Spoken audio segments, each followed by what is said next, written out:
Hey Doshi, how are you? Just getting set up. Hello Carson.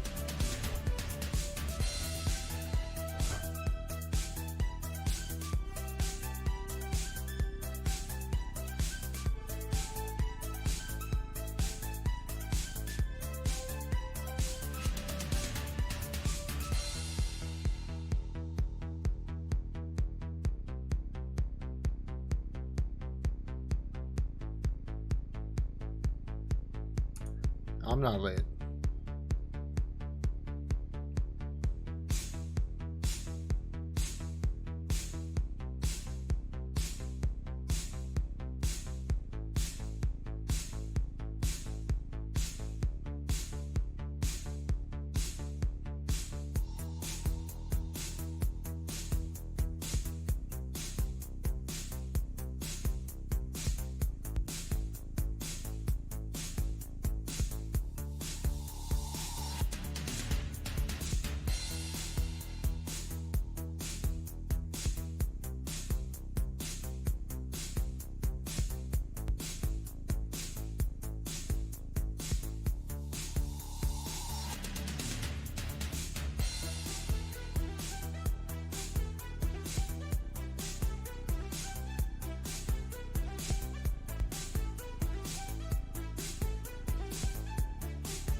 Hello Lindsay.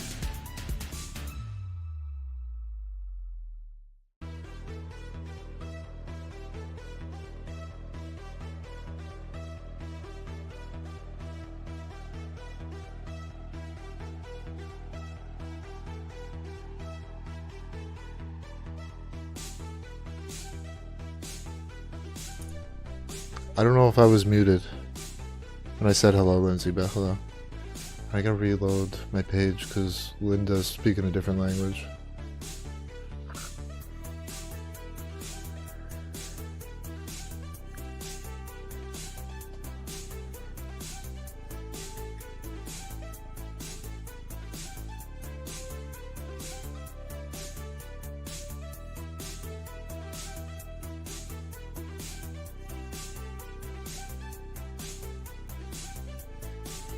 Currently calling Joey. I don't know if he's picking up at the moment.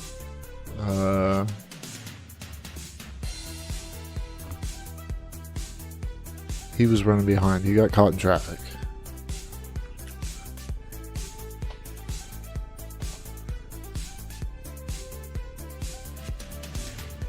You're at work? God damn it, Doshi, you're always at work.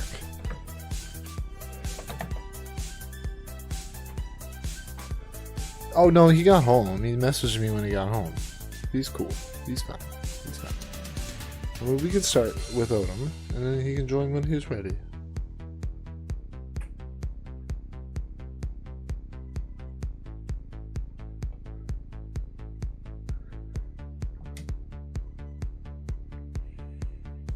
Bet. See if it goes.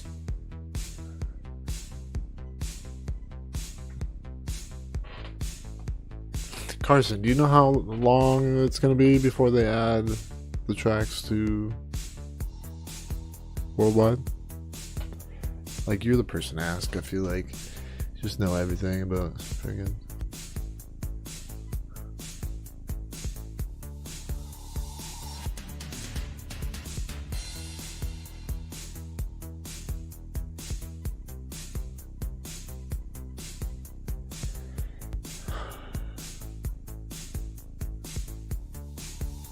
Disable streamer mode on Discord, and then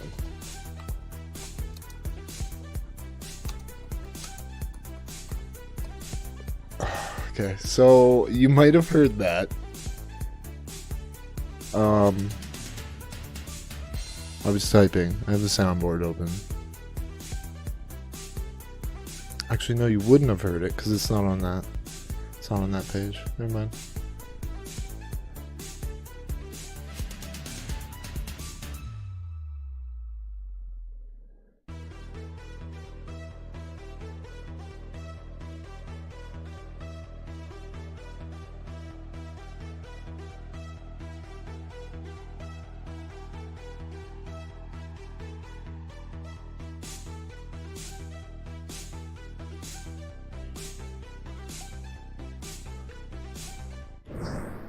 Hello.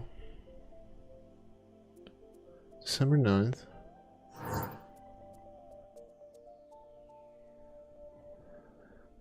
Okay.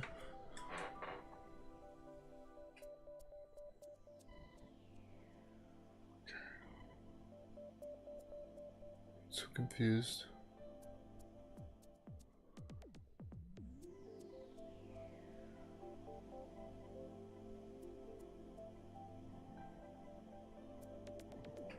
Should I, like, I don't know. So, okay. Anyway, I'm gonna start a lobby.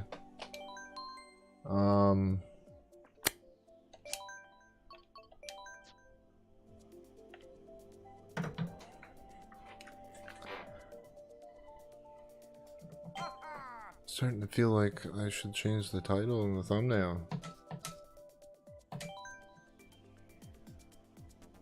Cause like, I'm not really sure what's going on.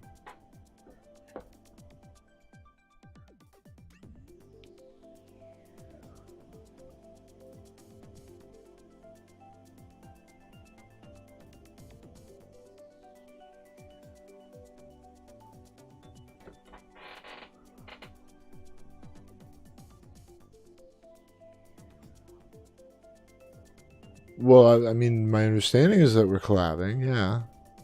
But, like, he has a stream schedule, and it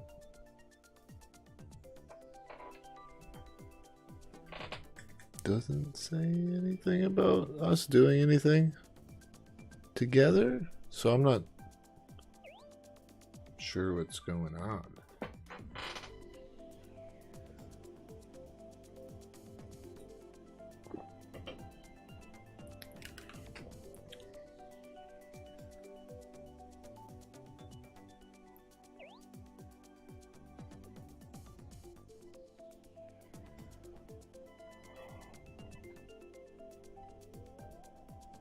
Anyway, it started with like story time, I guess. So, watch a Mystic stream, right? Have a good time. Joking around with them. Watch him play Fortnite. And he goes to raid at the end of his stream. And he raids. What do you call it? We raids Azalea 22, right? And I join him. I'm gonna raid, and he pops into the chat with all of his alts. And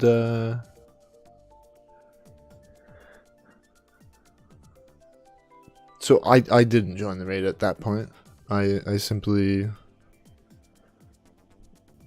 stated that the first three raiders from Mystic's raid was Mystic's alt.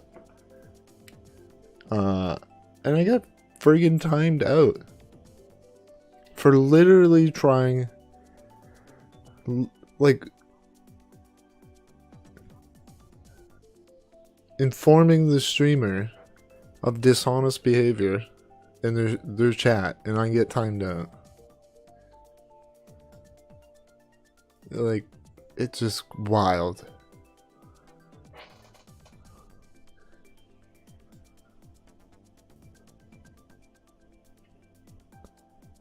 But, you know, it's whatever. Like, I don't really care.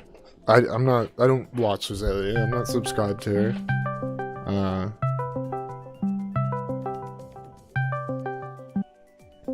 Hello, how are you? You there? Hello? Hello, how are you? Good, how are you? I'm good. Hey. Just having a bit of a story time. Are we already friends on the Switch? I thought we were, but I could be wrong. Okay. Anyway, ladies and gentlemen,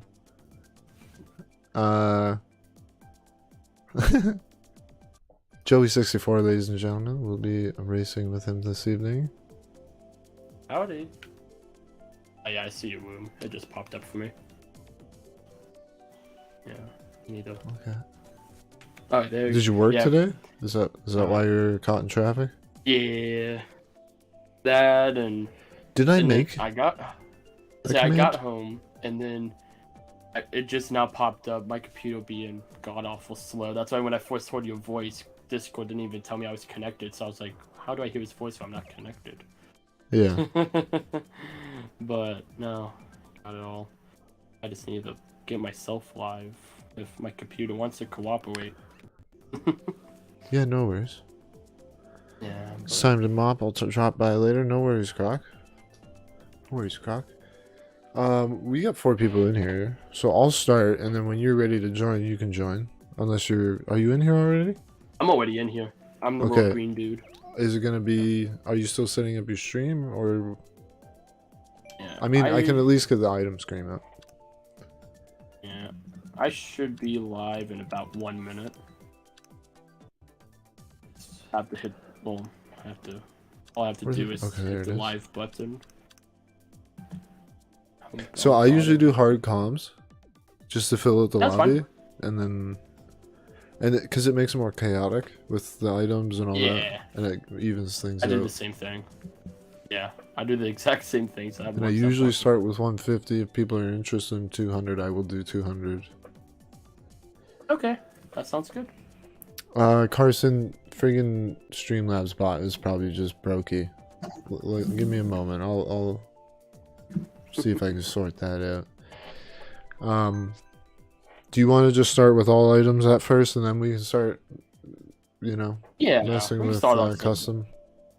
Yeah, I think that'd be a good way just to break us in. Okay. So, I didn't know the customized was a thing until I popped on your stream the other day, and I was like, oh, I didn't even know, because I don't think they advertised it at all. Streamlabs bot just like automatically turns itself off whenever it freaking feels like it. It's so dumb.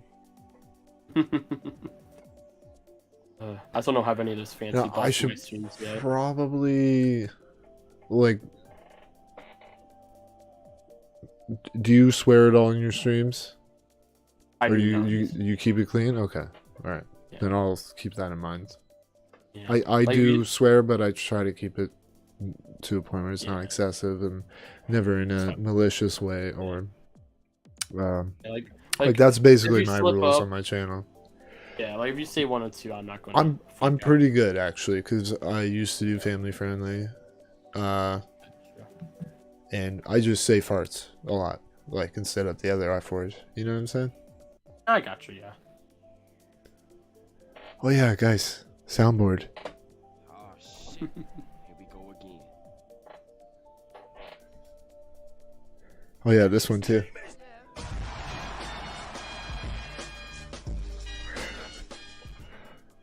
Anyway, are you ready to start racing, or you need your hands to set up stream? We go and get started. I just hit the go live button, so I should be up here in a minute or so. Yep. Thank you everybody for being patient at the start of the stream.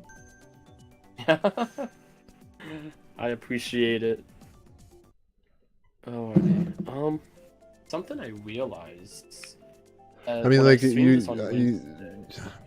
don't know. You can't really control. You can't really control being caught in traffic. Like I'm not gonna blame you for that. Oh yeah, yeah. But something I realized is I thought I played all the tracks on Wednesday, but I realized I never played the new Rainbow Road. Yeah. So I don't. Only way I've played all the tracks once or twice. I'm sure won't do but so good, but we'll see. Yep. So hello to everyone on my end. I am finally live. So yeah. A big part of doing collabs on my channel is making sure that my viewers have the opportunity to pop over and say hello to you. Oh, wrong button.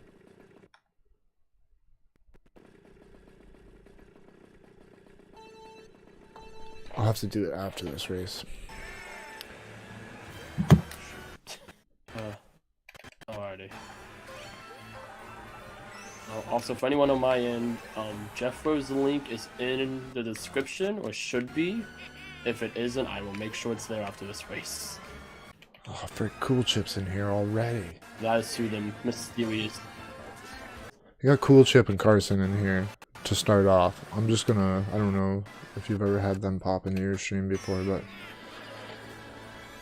They're like the two OG Mario Kart sweats on my channel. I may have seen them before. My memory sometimes isn't the best on remembering viewers, so I'll be honest. I try my best to remember people. Oh no, like if you saw the name Cool Chip in your lobby, you wouldn't forget it. Even Carson, same thing. I know I have a viewer named Carson, but I don't think it's the same Carson that you're talking about. So we may have two Carsons tonight. Yeah. Oh, shoot. Battle of the Carsons. Break. Battle of the Carsons. Oh, yeah, by the way, bot is turned on, Carson. If you want to retry, hit the redo.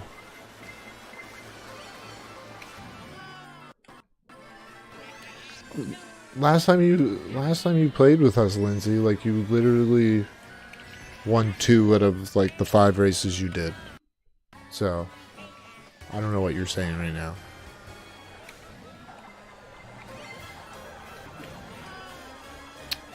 Doshi says hi, by the way, Doshi. Alright. Japan, I will turn on my mic once I won't agree with them. I always find that your mic's a little quiet sometimes. Yeah. And I definitely don't. I also don't want to be louder than you because I mean it is your stream, right? Yeah. I've been for the past month or so. I've been going back and forth between like 2 different setups. I've been trying to normalize it down to one, but yeah. I've just been doing a lot of reshuffling at my house recently. So like when I was doing the Game Awards stream last night, I was in a different room. But now today for the games, I'm in a different room. I should probably mute the sound effects right now. It's too much. I will point up myself. Magical slide on Streamlabs. Okay, how does that sound, everyone? Okay, that seems like a lot louder. That sounds good. I need a one day to sit down and do like a tech stream. Just sit here and mess around with a bunch of stuff till I figure out the right levels for everything.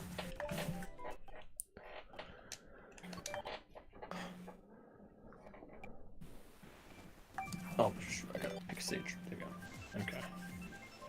Japan, you destroyed your Mario Kart cartridge with the hammer? What? How does that even happen? Okay, that's what it is. Crazy, though. I didn't have your stream muted. I was like, what's going on right now? Oh, were you hearing yourself? Yeah. Well, you too. Twice. Oh, yeah. What are you doing with the P? Carson, what's the P? That's not gonna work. I mean, it's not your first time gambling, isn't it?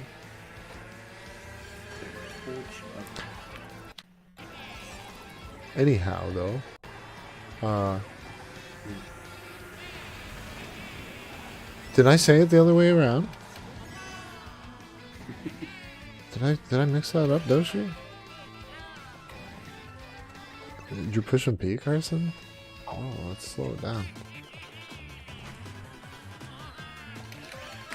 So, Joey64's link is pinned to the top of the chat. I encourage you to pop over there, say hello, stick around for a little bit, maybe leave a like.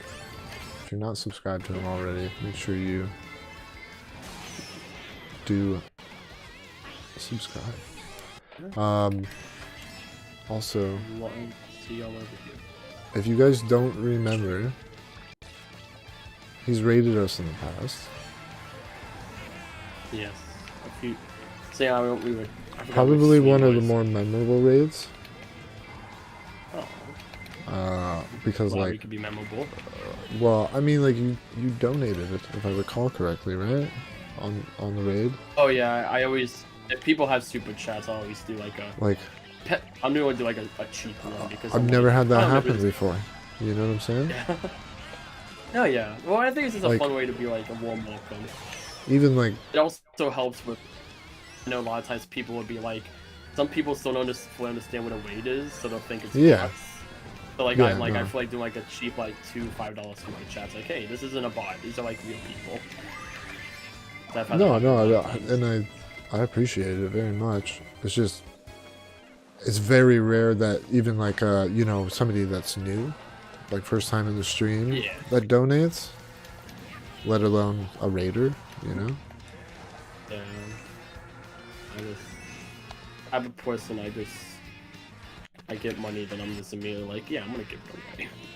I'm just sometimes through a fault. I've definitely had I'm infamous on a few people's streams for having donation wars with people.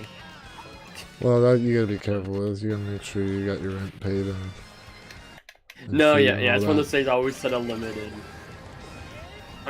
Some people though I've seen like I normally won't don't like just because I can't financially do it. Of course, I normally like my max like $20 or something. But I've seen some people just come in and be like, yeah, he was like 50, and I'm like, how can you just like? I appreciate that. I've had but some how can you just do ridiculous that? donations, and I just like want to know how you get the money from that. some people have donated a lot, and like to actually look at the accumulation of what they donated is crazy. But yeah, when I first got monetized, But I was playing. It was it's nothing ridiculous. It's all quite modest. But when I sorry to first interrupt you. you good. But when I first got monetized, and I was playing, I was playing Sonic Origins because I recently came out, and I was playing it, and it was a very like I think only had like 2 or 3 people. It was a very tame stream. But then someone came in, didn't say a single thing in chat, but dropped $99.99. Didn't say anything in the super chat. Didn't say anything in chat, and like I almost ended up crying on stream over that. It was like the same day I got monetized, and I was like, "What the heck?" Yeah, yeah. I No, mean, that is. how can you just do that? I look at it the same way. Like I don't have money to throw around like that. That's for sure. Yeah. But Wish I did, but damn, that it's definitely one of those things. Like, man, very appreciative of it. absolutely. So I have a question for you. Out of all the DLC tracks we've gotten thus far, which one Yeah. has been your favorite? Which cup or whatever?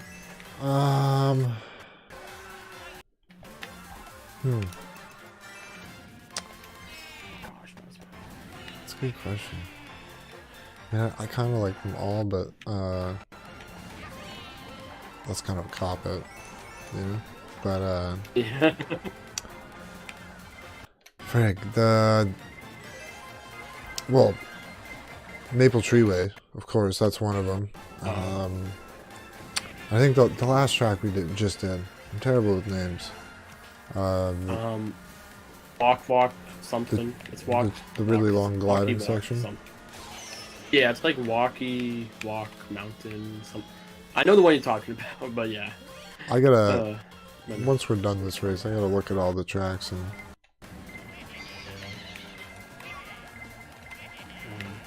But like I don't know, the ones I've been enjoying the most are the tour ones are really cool because the morphing track. Oh, yeah. And Peach's or Princess Peach Gardens, or is that what it's called? Oh yeah, Peach's Garden's a lot of fun.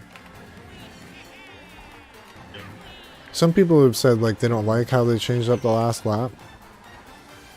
Like how the lap kind of flips itself around, you know, and then you're going the opposite direction. Like that. It was like, unexpected. I didn't mind really it at liked all. it. I mean, it's nice little. I mean, sure, the tracks are great, but it doesn't hurt to innovate a little bit and change it up slightly. yeah. Yeah.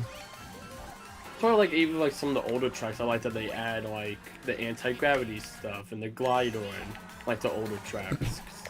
Yeah. Like if I want to play the older tracks, I can easily just load up the older tracks on Mario Kart Wii or whatever Mario Kart the phone. So I don't mind them changing them up. I think, especially like the ones from like the original Mario Kart, I really like when they change those up a whole lot. Question them. Yeah, I mean, like, It would be nice if they're not going to keep adding to this game, if they can make a Mario Kart Ultimate. Yeah, I feel like Rock I Mountain. feel like at this point we won't get another Mario Kart game until the next console. Yeah, yeah. But I completely agree with that. Mario Kart's a console seller. Simply put, yeah. you know. Rainbow Road I know is this also that's another one. Yeah. London Loop. Freak, it's hard. Like I like all of them. I literally like all of them. All great, honestly. Like, But I would have really to say, enjoyed like, Jack. I don't know, maybe 3DS Rainbow Road at the top. Then Maple Tree Way, Rock Mountain, top 3. It's all good, Doshi. I appreciate you trying to give me a super chat, though. Doshi tried to give me a super chat, but didn't go through. Apparently. But, no, yeah, honestly, I know I'm the one who asked the question, but I honestly can't even think of what I would say for my favorite. It's not well when all the tracks are good. It's hard to answer. Exactly. Like I've always I mean, said this, I even feel like there's even not Blue a, Lake. I like how like they added the underwater. Like that's cool. I like Yeah. that's what I like about the because my first Mario Kart was the one on the Game Boy Advance, Super Circuit, one that Blue Lake is from, and some of the other simple ones are from. Yeah, but I don't like it was on a lake. It wasn't in the lake, you know, if I recall correctly. Yeah, no, yeah, it was all above originally, but I like that. Yeah. I like how, because I liked, what I like about those tracks is they're a lot more simple. Like, they have really good track design. I think some of the most solid track design towards like from the older Mario Karts comes from Super Circuit. Yeah, But, they're not so short, but they're kind of mid-sized tracks. Because some of the tracks are really long now, and nothing wrong with that. But I really like I like a lot of Super Circuit tracks, but it's also like I feel like a lot of times people don't go back to that one just because it's based off of. yeah, like the most recent Mario Circuit is like one of my favorites. Yeah. For sure. No, yeah. Have you played all of the Mario Karts in the series? Or let's did see. you start somewhere, like, later in the franchise? Because I started with the Game Boy Advance one, which was I believe the third one, because it came up before, yeah, that was before Double Dash. Yeah, that sounds about right. Yeah, because it was Super Mario Kart and then Mario 64. No, not Mario Kart 64. It was Super Circuit, Double Dash. Yeah. DS, Wii, 7, 8. But yeah, so I think I've played. I've never played DS. DS is the only one I've never played. DS is my least favorite, but I don't hate it. Really? When I've heard a lot of people say that's a favorite. For it has a lot to do with handheld. Like, maybe if I played it when I was younger, but like. I can understand that. That makes sense. My hand starts to hurt, you know, after a while, especially the 3DS. I can't like go longer than an hour or two playing the 3DS. My hands start cramping up. Yeah, that makes sense.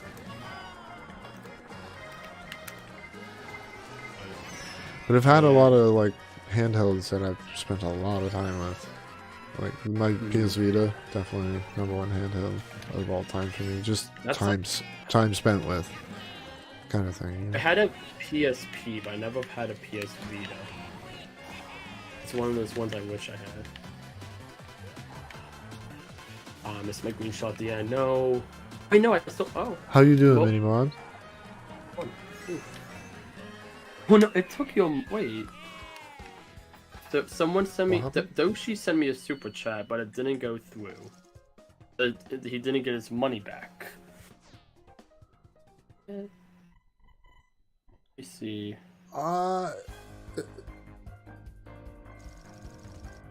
have nothing on my end, Doshi, so it hasn't gone through on my end. Hopefully. I've never had that happen before.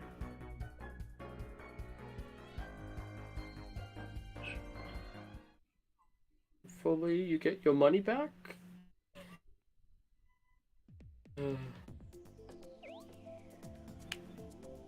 Why does Blue Lake say GBA? Does it not say GBA? Should say GBA. That's what it's from. I believe so. Alright, we can do another full set of items, and then... Alright.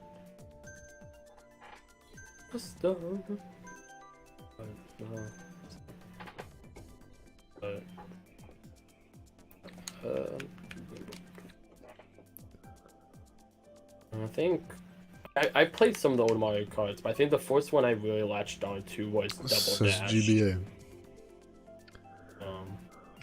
GBA, yeah, GBA and Double Dash. Are the Do I first have to two like really... friggin' pull up my GBA right now and check, Carson?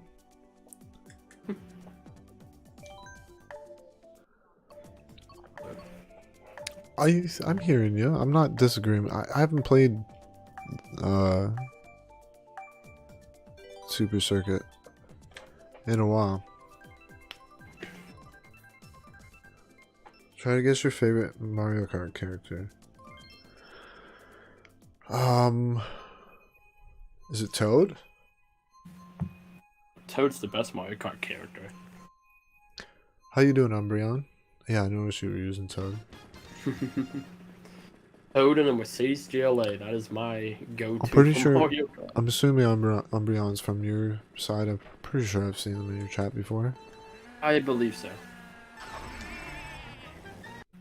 I have someone named Umbreon, but I know. Umbreon Ares Gaming as a medic?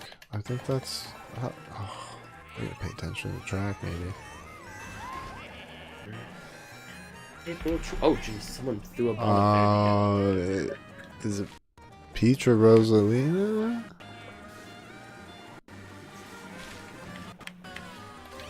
I can get cool chip with my fucking flower. I mean, I used to main Peach back when I first started playing the game. I think I've Started always with- picked Toad. Like, for me, the way I play the single player is I always start off with Mario.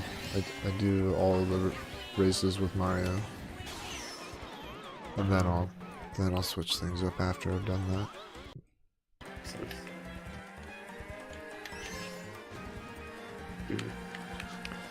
That's just because, like, when I was a kid, I always picked Mario, but I don't really know. Peach.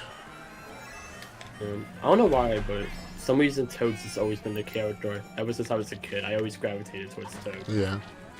I mean, it's so sad, like, the newer Mario parties. Like, Toad isn't playable in the new Mario parties. He used to be. Well, it's because He's he's like on the payroll. Tour guide. Yeah, On pretty the much. payroll. Yeah, he got top billing, so he was just like, well, I'm not playing. I'm not gonna risk my life anymore. Sit back and watch. Mario Party. That's a childhood series for me right there. Is Mario Party. That's, I don't know, that's one that I played, I would say, passively here and there at a friend's house, because I never grew up with an N64. I got one, like, when I was in my late teens. Mario Party I got into late. I didn't start playing until 7 on the GameCube. Yeah. I haven't played the N64 ones until they came to the NSO expansion pass earlier this year. That was my first time playing. I've only played the N64 and the Switch, that's it. Yeah, I think I've played all the GameCube. I think I played everything from the GameCube up. I think, except for anything on 3DS. I think I played any. There's like. Welcome back, Grog. Frig. That's kind of a cheat a bit. When you fall off that edge, it just takes you the whole way instead of putting you back where you fell off. That's why I saw you fall off there. Yeah.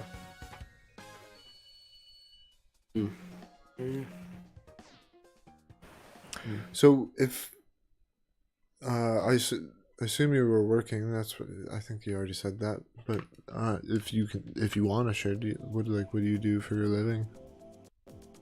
So I do I won't talk about a specific place, but I do IT. I'm the IT for my company. Okay, cool. So Sounds way better than my job. yeah. I work at Canadian Tire in the warehouse. Oh wow. Yeah. I don't know if I don't. I don't know if you know what that is. I mean, you're in the States, right? Yeah, I'm in the States. Yeah. So, Canadian Tire is just like a. Is that like a big tire brand up there, or? It's a department store, but like it's Okay. also like an auto shop. Okay, so It's like Walmart without the yeah, food but it's kind of like Walmart. and the clothes. Okay, I got it. I can get what you're talking about. So we got like, you know, we do like yard furniture and like barbecues and Okay. snow blowers, like lawnmowers, stuff like that. Like Home Depot without the wood. Just pretend the wood's tires. It reminds me of. I guess. Have you ever heard of At Home? At Home? No, I don't think I have. What you're describing sounds exactly like. I think At Home is it's owned by Walmart, but it's pretty much Walmart, but like it was a lot more focused on like furniture and stuff. Yeah. So it reminds me of what you're talking about. So I think. Yeah. But okay. We're actually the best in Canada for seasonal goods. Ooh. Which is like seasonal stuff is literally the whole like a quarter of the store, you know. And it's like all different seasons, right? Gotcha. Yeah, no, that sounds exactly like At You Home. need a shovel in the winter, we got it, you know. Okay, gotcha. You want a barbecue for the summer, or a gazebo, or God, oh my God, yeah. No, I can definitely imagine what it was like. Yeah. Oh, dude. I didn't know that. it used to be a lot more about Canadian, the though. tires in the past years, but because yeah, Canadian Yeah. Tire, right? No, I just do. I don't work for no big brands, that's why I didn't bring up the name. It's a local business, but Yeah. that's pretty much. I mean, I'm pretty. How you doing, Mad Max? By the way, I'm pretty open about like, even where I live. Like, I don't really care if people know. Like, I don't tell people exactly where I live, but you know. yeah, like I don't care if people know I'm in like the general area I live. I'm like, I'm not gonna tell you my address. And Yeah. Well, no, that's just being smart, right? yeah, that's the night for like to put it in perspective. My commute to my job is 2 minutes. Oh yeah. So, it's the reason why I'm like, yeah, I'm not gonna say what my job is. It's pretty much where I live. So, That's not bad. yeah, it's not bad at all. If I want, what is it for how god awful the traffic is in my area? I could probably bike there. But Yeah, mine's about a 15-minute bike ride. yeah, I just don't trust people. There's no like sidewalks in my area, so I just like I don't want to bike on the road. I can save on. I cycle everywhere. I don't have a car. Don't have a license. Don't need it. At least currently in my life, I don't need it. Actually, But that's also like That's good. influenced by like my lifestyle. Like I worked in bike shops for over 15 years of my life. oh, okay. At one point, I worked at a ski and bike shop.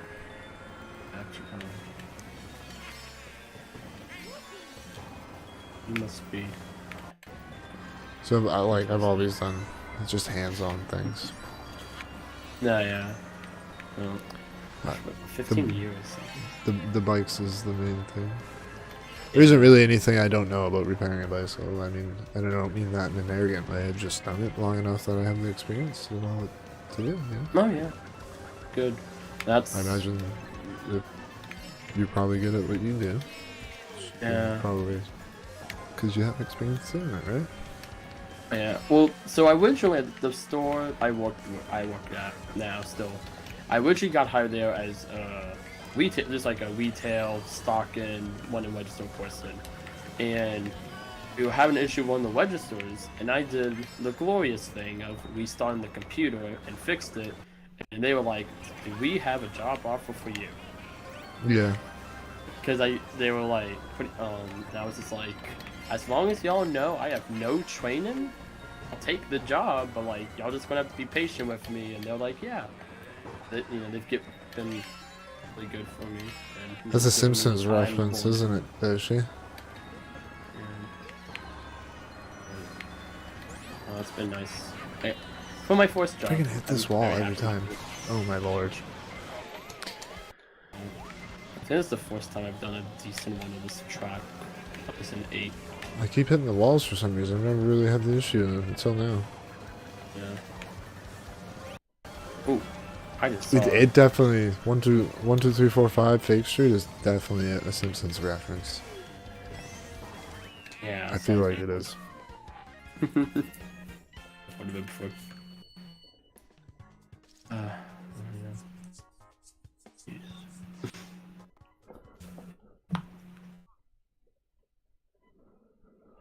Your last comment was maybe, Doshi?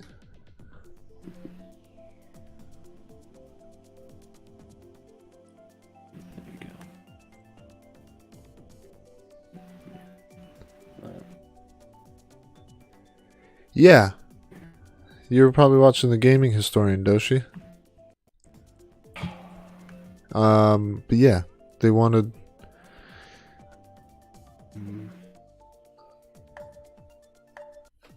Yeah, that was 100% playing, Carson. How you doing, 11 and Mad Max? I don't know if I said hi to both of you.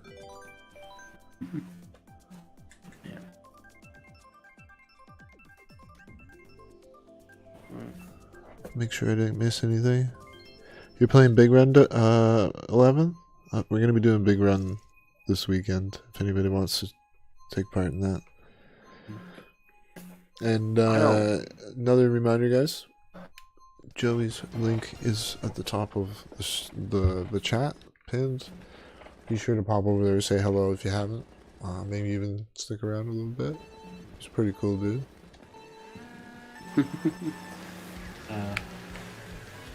Howdy, howdy. I am the mysterious force that is in your ear.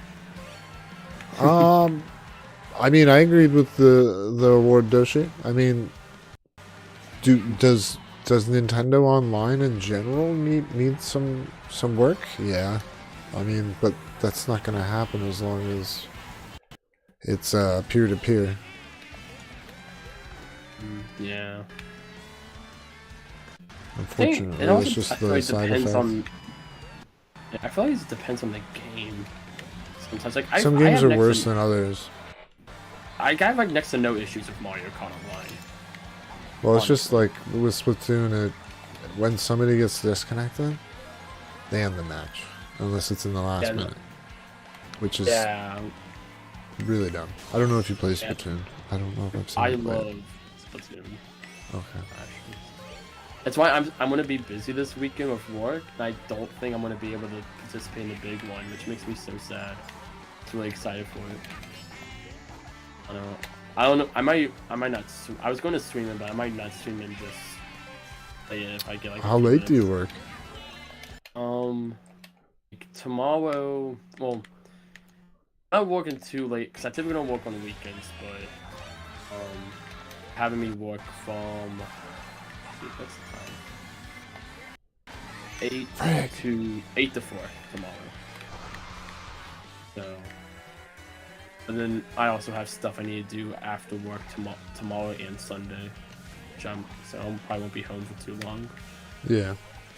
We'll see. I'm gonna maybe I'll try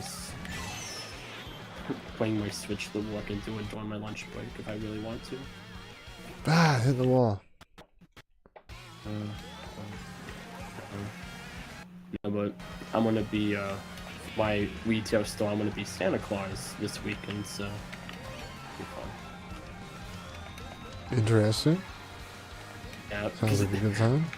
Ah, Yeah. freaking stole my mushrooms at the worst time. I saw that. I got lucky. I got a star, and I just saw you hopping on out. Oh, is that you hit me with this guy? I didn't. Hit That you. was a baby Rosalina. Yeah. But oh, the thing with my work is I work IT. Also, like, I'm also just like kind of just like almost at the errand boy. They're just like, hey, we need you to go to like Lowe's and buy like a leaf blower. Go do it. And they just give me the keys. A lot I of mean, times I have if stuff you don't mind it, I mean, I guess it's alright, but I guess sometimes that can be a nuisance, right?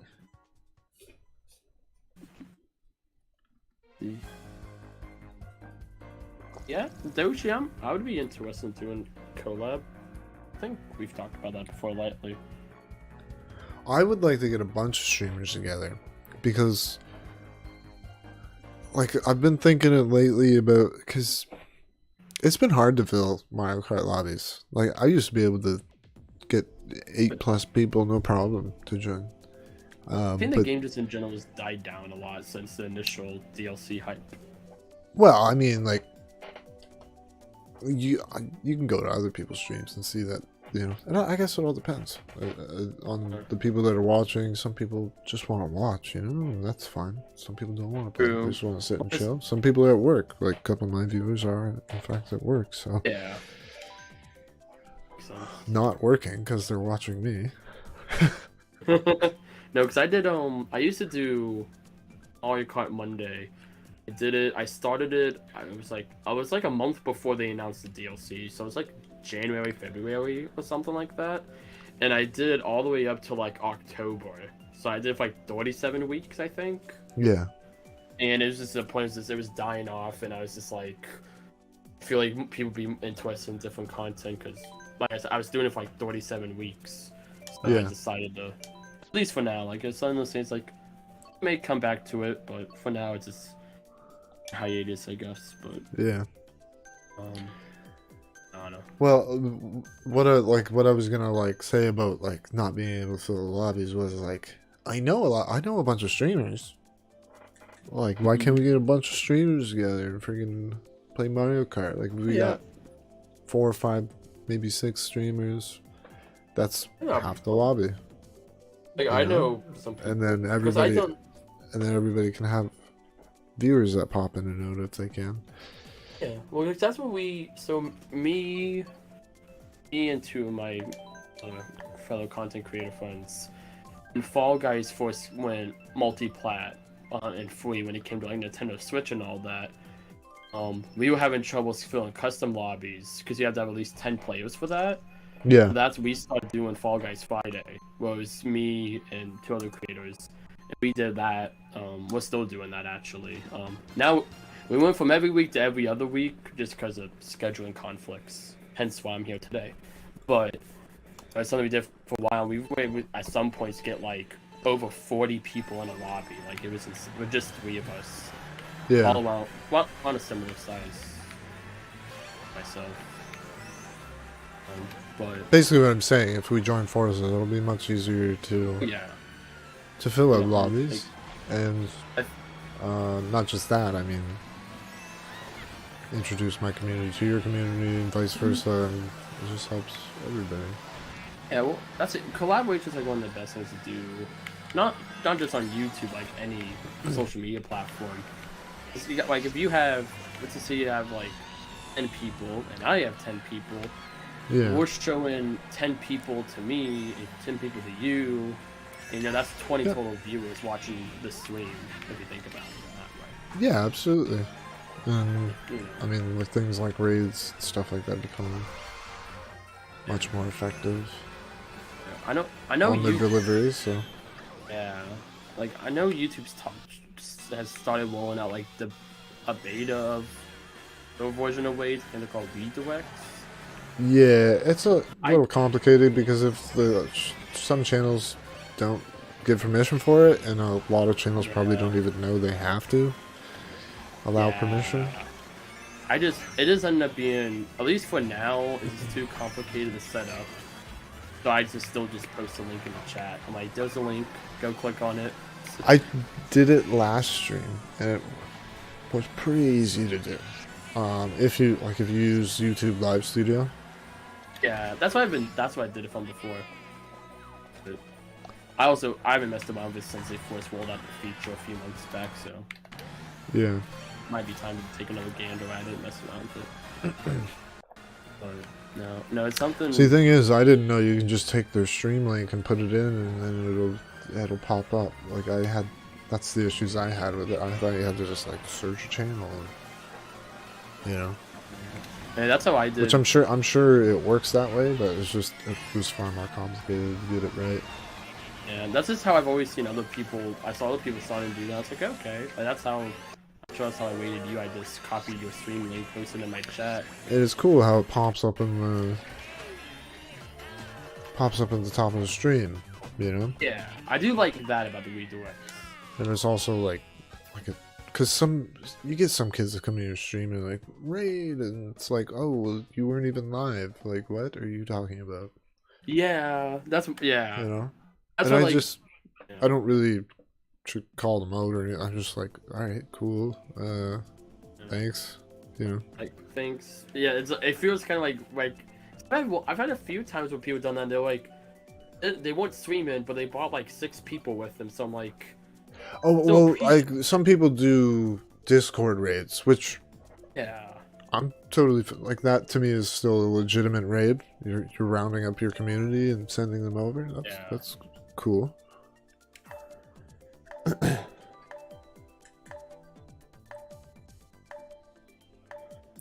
Marcus, are you in the lobby? Hello, Denmark. Welcome to the stream. How are you? I'll probably have to take Carson's suggestion before yours if you're not in the lobby, Marcus. Next round, we can mess around with the items. Have you tried any of the custom? I've messed around with it after your stream because I didn't even realize it was a thing. I don't think they promoted it at all. But I went around and I messed around with it for a bit. Yeah. Not too much. I did find out, I don't even know about this, but in battle mode, you can set it up to where each team has a different set of items, which I thought was neat. Even on versus mode, on the like in racing, if we do teams, yeah, we same can. thing. So like you could put all the good players on one team, give them the crappy item, and then put all the, not so good players. Yeah. No, I liked a lot of it. Like if we did teams, I would put Cool Chip and Carson on the same team, and then give them like the worst item possible, because they can hold their own on the track without items. No, yeah, that makes sense.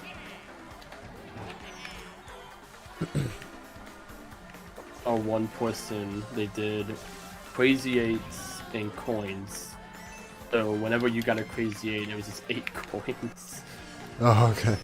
Yeah, if you do crazy 8, it forces mushroom by default, and I didn't realize that it was doing that because I had to have at least one item to put on the wheel. Yeah. So when I eventually got them, it was just friggin' 8 mushrooms. Yeah, I know when I joined your stream up day, you had only bullet bills, and that was oddly enough, it's more of a novelty. It was definitely more because it's one of those things though. I found myself like trying to time my bullet bills. Like there's definitely a lot of randomness to it, but there was a certain degree of like certain stages. If you could get into Bring that Carson. Right. Trying to take Cool Chip out, and he just comes in and snakes the wind. No, someone red shell me, please don't red shell me, no. Yeah, it's definitely an interesting thing. Okay, jeez, you're awake and it's 3 a.m. No wonder you're tired. We could try the team thing. We can try that out if you want to. I'm not missing your comments, Doshi. It's just I can't, like, when I'm talking to Joey, it's,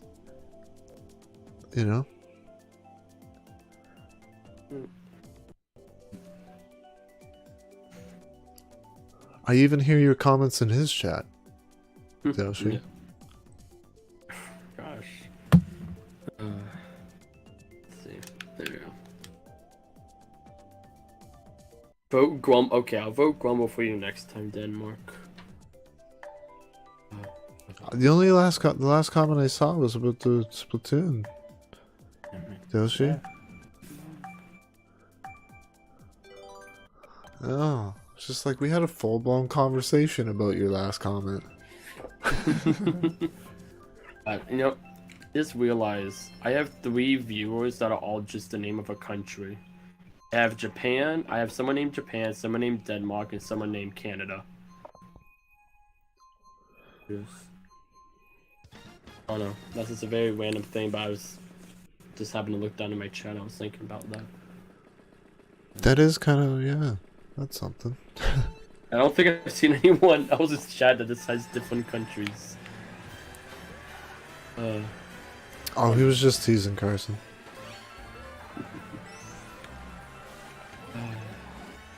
Mary Mountain.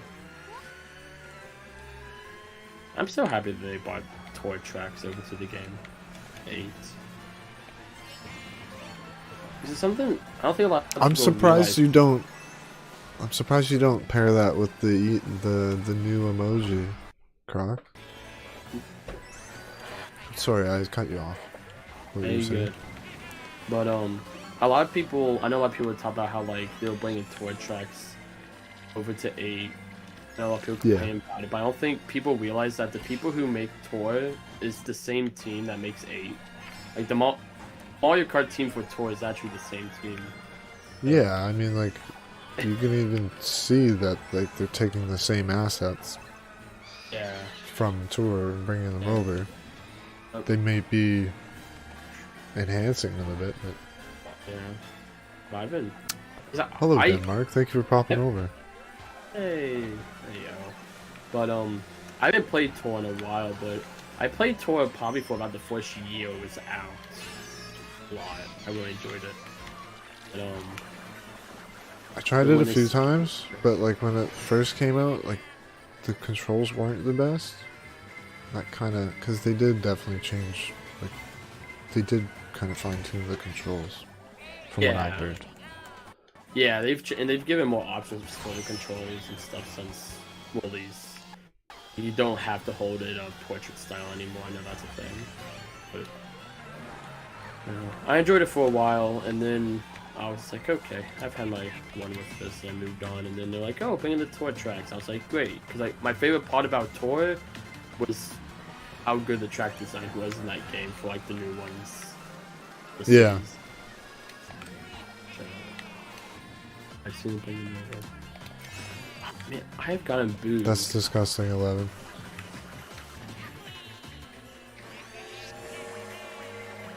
Oh, I literally went into that blue shell.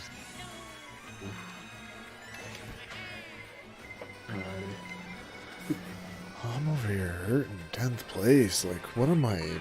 Like, there's only friggin' 4 of us. Look all the AI I lost against. Oh yeah. Jeez. I think I've been, for the most part, around the middle for all these races. Oh shoot! Don't leave the group. It doesn't really bother me. It bothered me at all. I mean, like, I'm enjoying the conversation, back and forth, very much.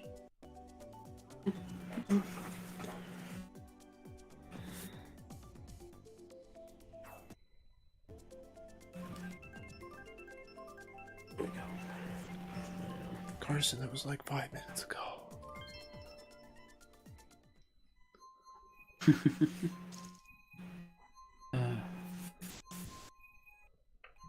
Seem to be having a fun time with your chat.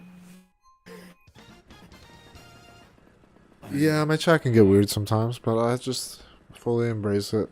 I mean, Oh yeah.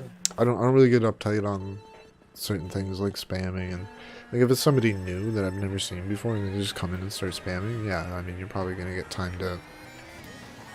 Yeah. I know you can't talk in the middle of a race, Carson.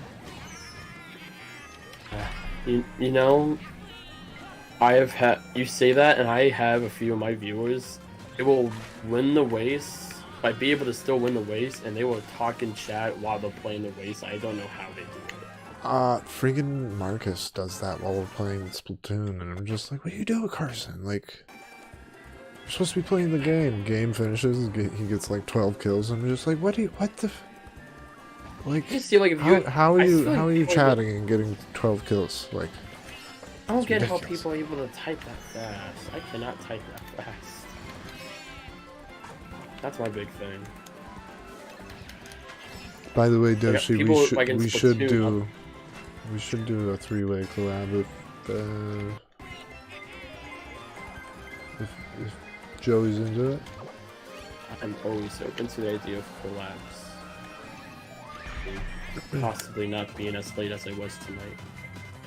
Not a big deal. Like, I mean, it's whatever.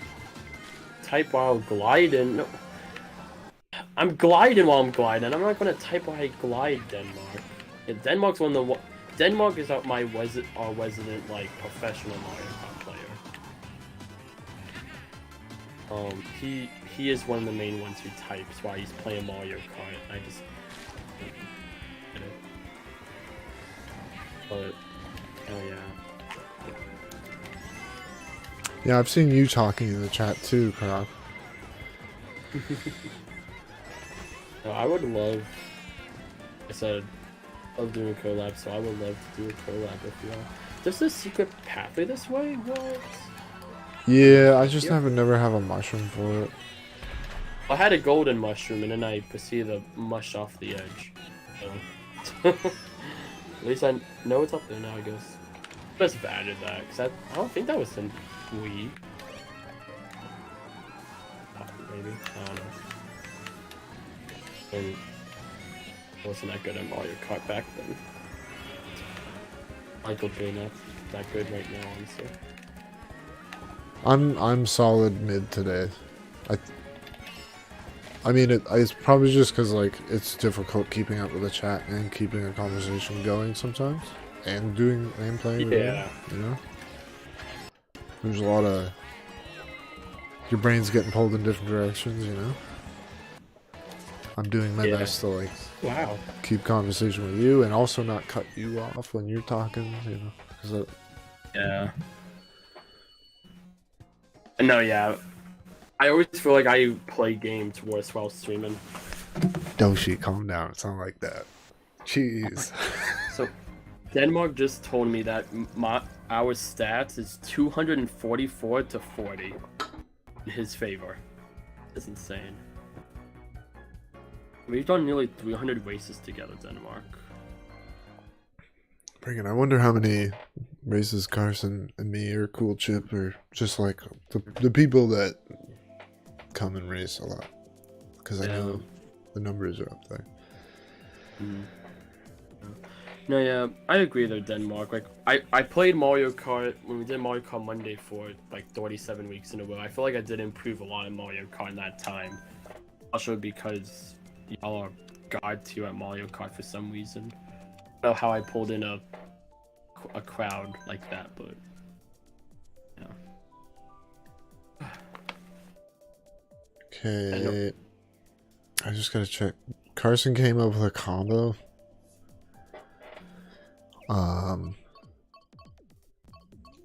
We're gonna try that if you're alright with that. Yeah, that's fine. So stars, booze, bullets, blues. Oh gosh. Reds. Should we do triple reds too? Shock. Well, Denmark said they're going to join in soon. It'd be awesome to have you in here, Denmark. Denmark, you're going to have to beat Carson. You're going to do me proud. That Doshi.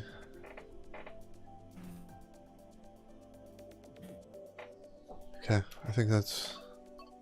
You said yeah to the triples. Okay. Don't be worried, Denmark. I believe in you. You can beat Carson.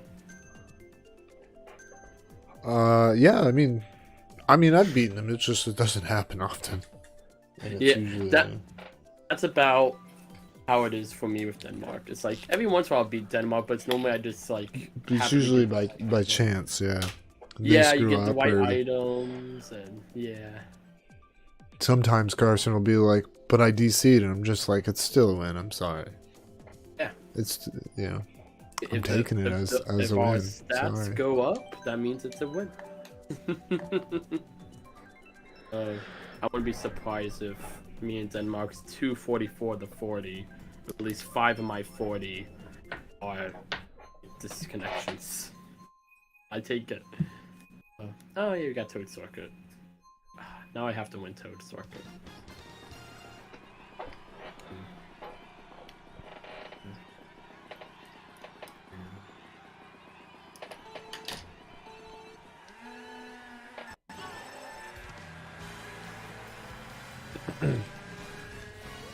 It's probably a little late to be asking this, but hopefully all the audio is good on the stream. Oh, frig, I forgot. I just blew myself. Oh, I done that before.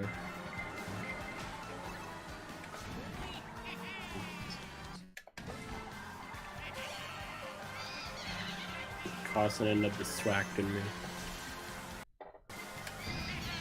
Okay. And I don't know if I make it. It was an interesting combo, not gonna lie.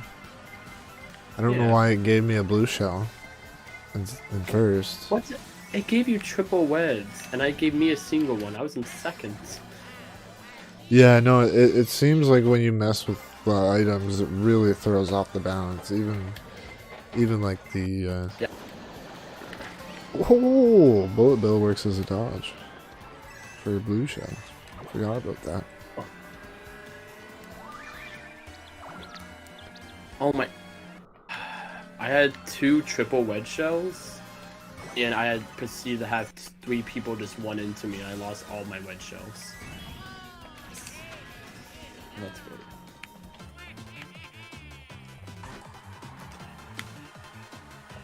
I will blue myself after the last corner, just to make it interesting. Never mind, didn't have to. No, I didn't have to. Okay.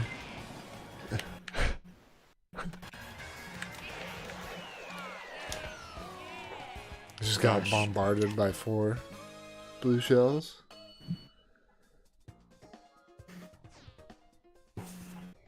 Well, at least we all got top 3. Under regular circumstances, I would not have beaten Carson. I know that. He knows that. Let's see. Oh, there's Denmark. 5 people. There you go. I will be right back. I just need to get a beverage. Alrighty. While I'm gone, click on the link, guys, at the top of the chat. Check out Joey's stream. Join me. I will give you entertainment. My best attempt of entertaining y'all. Alright. Alright, chat. It's just me and you now. All 11 of y'all in Jeffro's chat. And 2 people in my chat.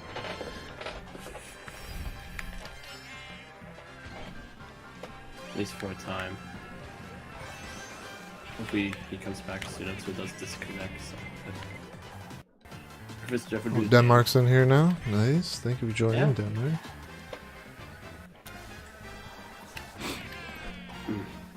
We're racing against a whole country. Yeah. Can you beat the entire country of Denmark? I don't know. I don't know. Oh, wait, I'm in Dorn? Oh, okay. I don't know why I thought it was a lot for. Oh. There you go. I don't know what that means.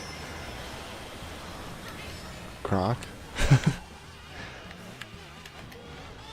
Sussy Baka, Among Us, Red Imposter, Thicky Anime Girls, Baka Balls. What? The heck?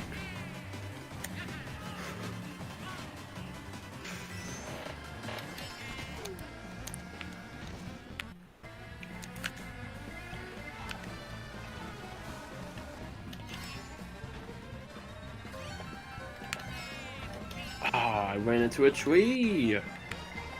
Oh, shoot. That one was too juicy for YouTube to show. It was probably the balls part. Like, I don't know why they hold anything you add a friggin' lobster emote to. YouTube just holds it. I don't know why. It's kind of weird. I wouldn't be surprised if something with internet culture that ruined it. I wouldn't be surprised. Okay. Oh, I mean, like that's just interiors emote. Damn it. At least I got fourth. I'll take fourth. Like, there's certain emotes that get consistently used within my community, like the Moai statue. I think All the moon faces, the smiling moon faces, because like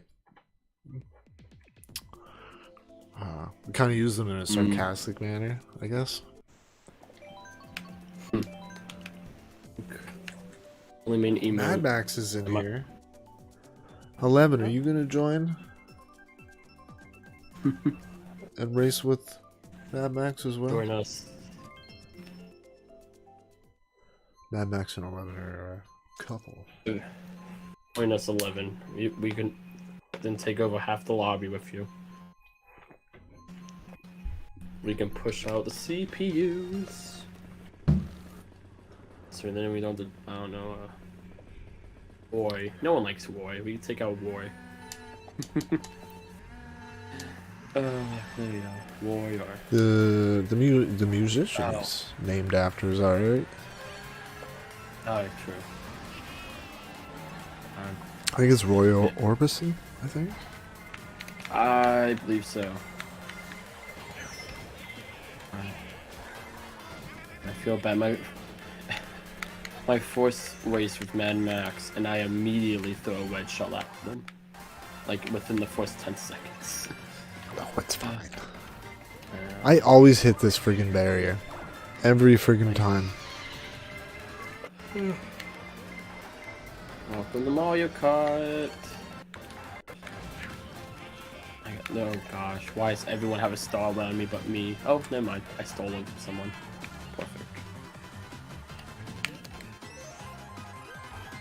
If you ghost while you're superstarring, will the superstar no longer work? Once you they hit somebody? Yeah, they Just, override go each right other. through? So yeah, if you do a ghost, if you do ghost and star, you'll lose the ghost, and then it's the same way vice versa. If you do star then ghost, you lose your star. You can't have both at the same time.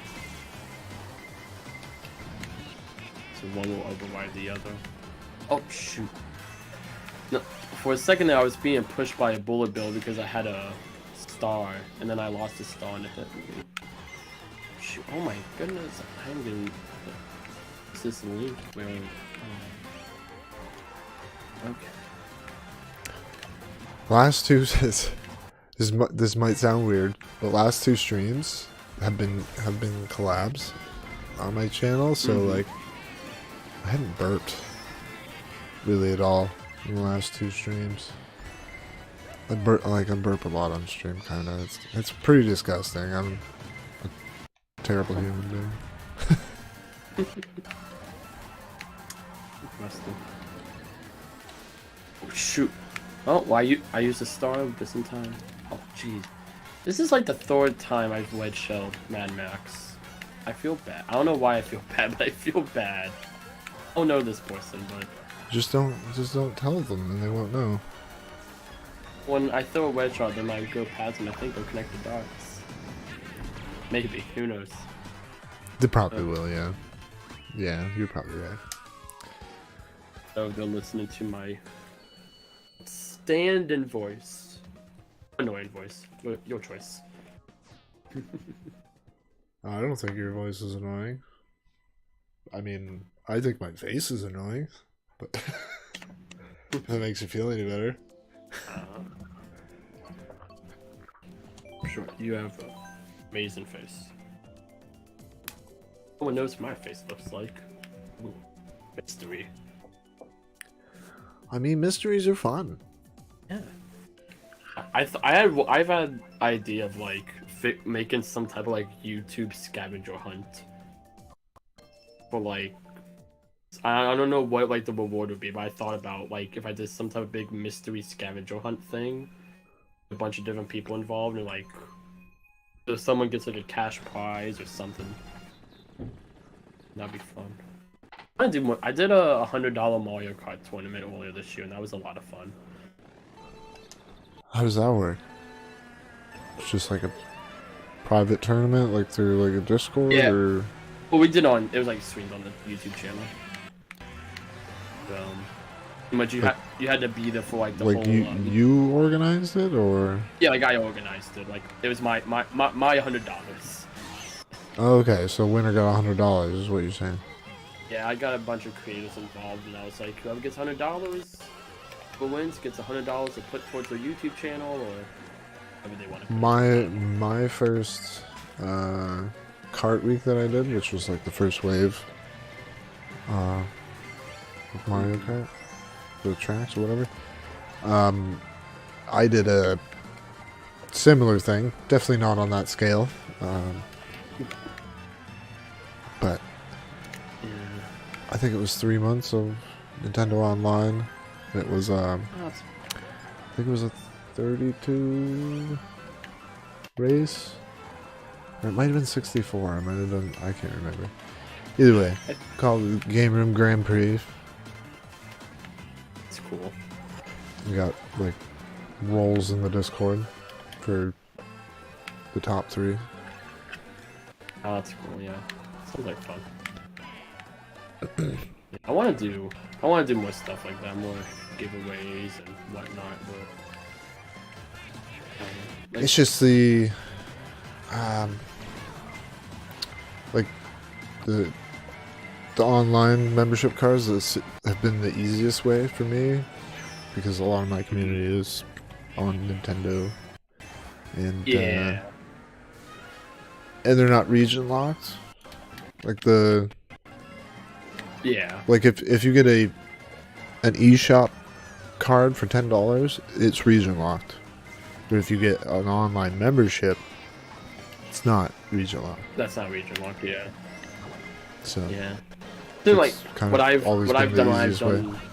I've done game giveaways before, but like digital codes, and I won't buy it up front. I'll like typical. I don't think I've ever had to get one that's not American.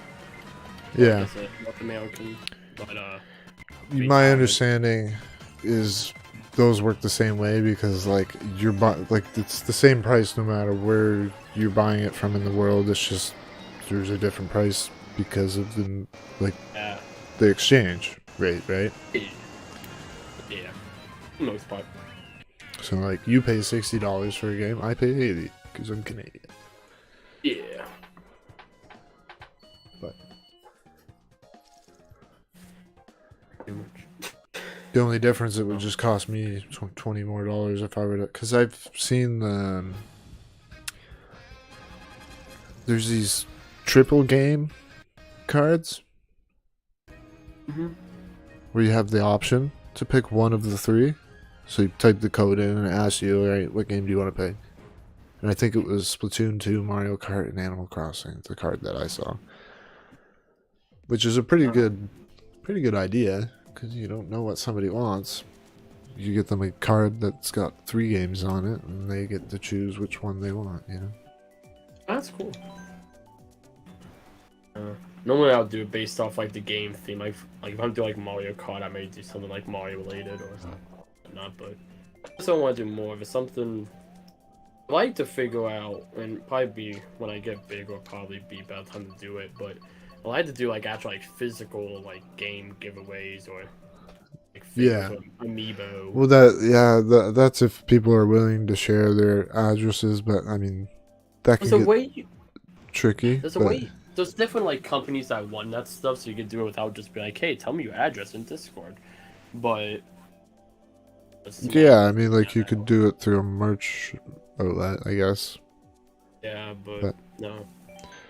So I'm gonna do Battle of the Bullet Bills. So Boy. it'll be. Battle of the Bullet Bills. It's as long as you keep picking up items, it's pretty much on autopilot. Yeah. Yeah, I think it's when we were doing the what's the level called? I gotta find it.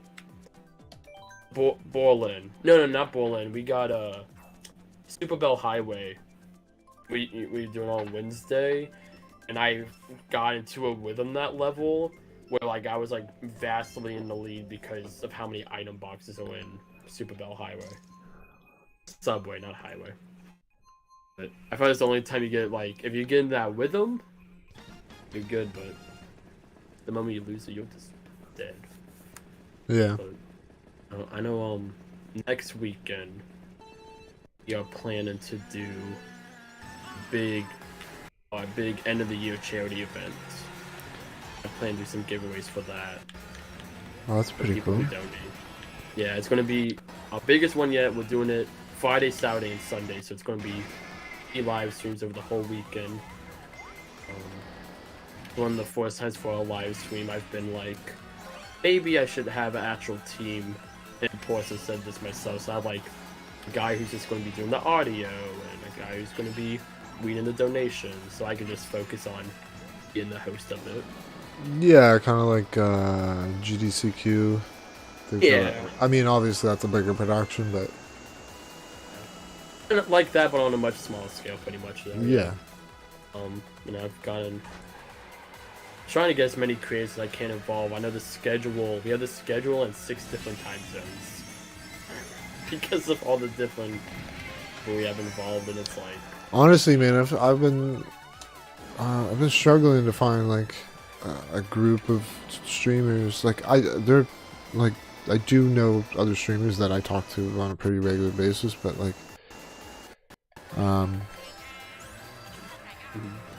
yeah, there was a point where I was involved with a larger group of other streamers, and we were able to collab with each other and bounce ideas off each other. I haven't really had that in like probably close to a year, you know, like Yeah. the biggest for me, like it's really only been Doshi that's been consistently around to like and always willing to do a collab and share ideas, and he's even helped me with banners and stuff like that. oh, that's So- awesome. I'd definitely get what And, you like, cover from though. And like when it comes to channel artwork, like most of it he's done like without even being asked. Like he's just like, I had an idea and messed around with this, and I, you know, Yeah. do you like it? If you want to use it, you can use it. Yeah, that makes sense, but no, I say so. I've been doing YouTube for about 5 years now, and it wasn't until this year. This was the first year I did like my first ever collabs, really. Yeah. So like, pretty much, I've done. Okay, wait. Done one other collab in the past. It's a YouTube. It's a collab channel. I was a guest on there, but it's they're called Game. I think they have like around 160 subscribers, so the biggest channel. But back when I first started out, I reached out to them and being like super terrified. I'm like, they're not gonna say it. They're not gonna let me join. But, That I is. started- I wasn't sure what you were talking about at first, Carson, when you said nice. But no, obviously because of them and them saying yes to like letting me collab with them, it's like, oh, Yeah. the worst someone could say is no. Like, just ask some people. Oh, absolutely. Like, And as long as they're reasonable, they're not gonna. Because I mean, I've heard of some people kind of being douchey about it. I've never had anybody be, you know, like everybody I've reached out to has done a collab with me, and That's awesome. I'm pretty careful with who I pick, because if I don't feel like the person suits the vibe of my channel, or if I like right now having a conversation with you is super easy. Like there's no struggle at all. Like I'm not trying to figure out things to say. It's just very natural, and it feels like we're doing a podcast while we're playing Mario Kart. Yeah. You know? And there's not many streamers I have that dynamic with, and that's because I haven't really explored. And I don't know, I haven't reached out to many people to do collabs, so at least as of recently. Okay, with somebody like Doshi, I don't even really look at it as a collab. It's just a friend Just hanging playing out. a game with a friend, hanging Yeah, out, I get that. and we both just so happen to be streaming at the same time. Yeah, and that's honestly a lot of times I look like a lot of my stuff, like when I do with other people, naming like collabs. Like I get other people I know like in person, and I'm just like, hey, like people from my channel will recognize Thomas and John, which they don't do content. They're not content creators, but like they Yeah. just make content on my channel, and like, hey, like we we've had stuff like friend Thomas. He never played Sonic Adventure. I was like, and that was one of the first games I ever played on my channel. So I was like, for the 4-year anniversary, Yeah. I was like, how about you come and we have you play the whole game for the first time? And we just sat there and talked about the channel's history and hang out with the chat for like 10 hours. I remember that stream. I remember that. I was in that stream. Yeah, no, God, that's sweet. It went on so much later than we thought it would. We were like, yeah, we'll probably like at the 6 hours max. It was an 11-hour stream. How you doing, Slap at the Base? I don't know if I said hi to you. I'm gonna say hi right now, just in case I didn't. Also, hello, Atomic Star. Welcome to the stream. They said they should. Anybody just coming into the stream, be sure to check out Joey64. His link for his stream is pinned at the top of the chat. I would love it if you would check him out. Join the other side, and of course, if you haven't been introduced or met the lovely Lindsay's pulling Jeffro, out the knuckle sandwiches. please go check out Mr. Sandwich. Jeffro. The link in the description or in the top pin chat message. Awesome person. Honestly, I feel like I don't know if I put a specific date on it, but I feel like we've known of each other for several months at this point. At least. Yeah, no, like it was several months ago that you first rated me. Yeah, well, yeah. If it's been since at least Sonic Adventure, that was Like, July. For me, when somebody raids me, I try to make a point to be in their next stream. Yeah. Like, that's just how I try to show my appreciation. And if I enjoy the streamer, I'll keep coming back, you know? Like, I'm not saying that I unsubscribe to them. It's just, you know, some people you're more active on their channel than others. I mean, that's just the reality of it. And then, like, and I know when people raid me that not everybody's gonna subscribe, and not everybody's gonna. Maybe they'll subscribe, but maybe I won't see them in the chat again, you know? Or maybe I'll see them once a month or something, you know? Yeah, it makes sense. Not a big deal. Yeah, right. And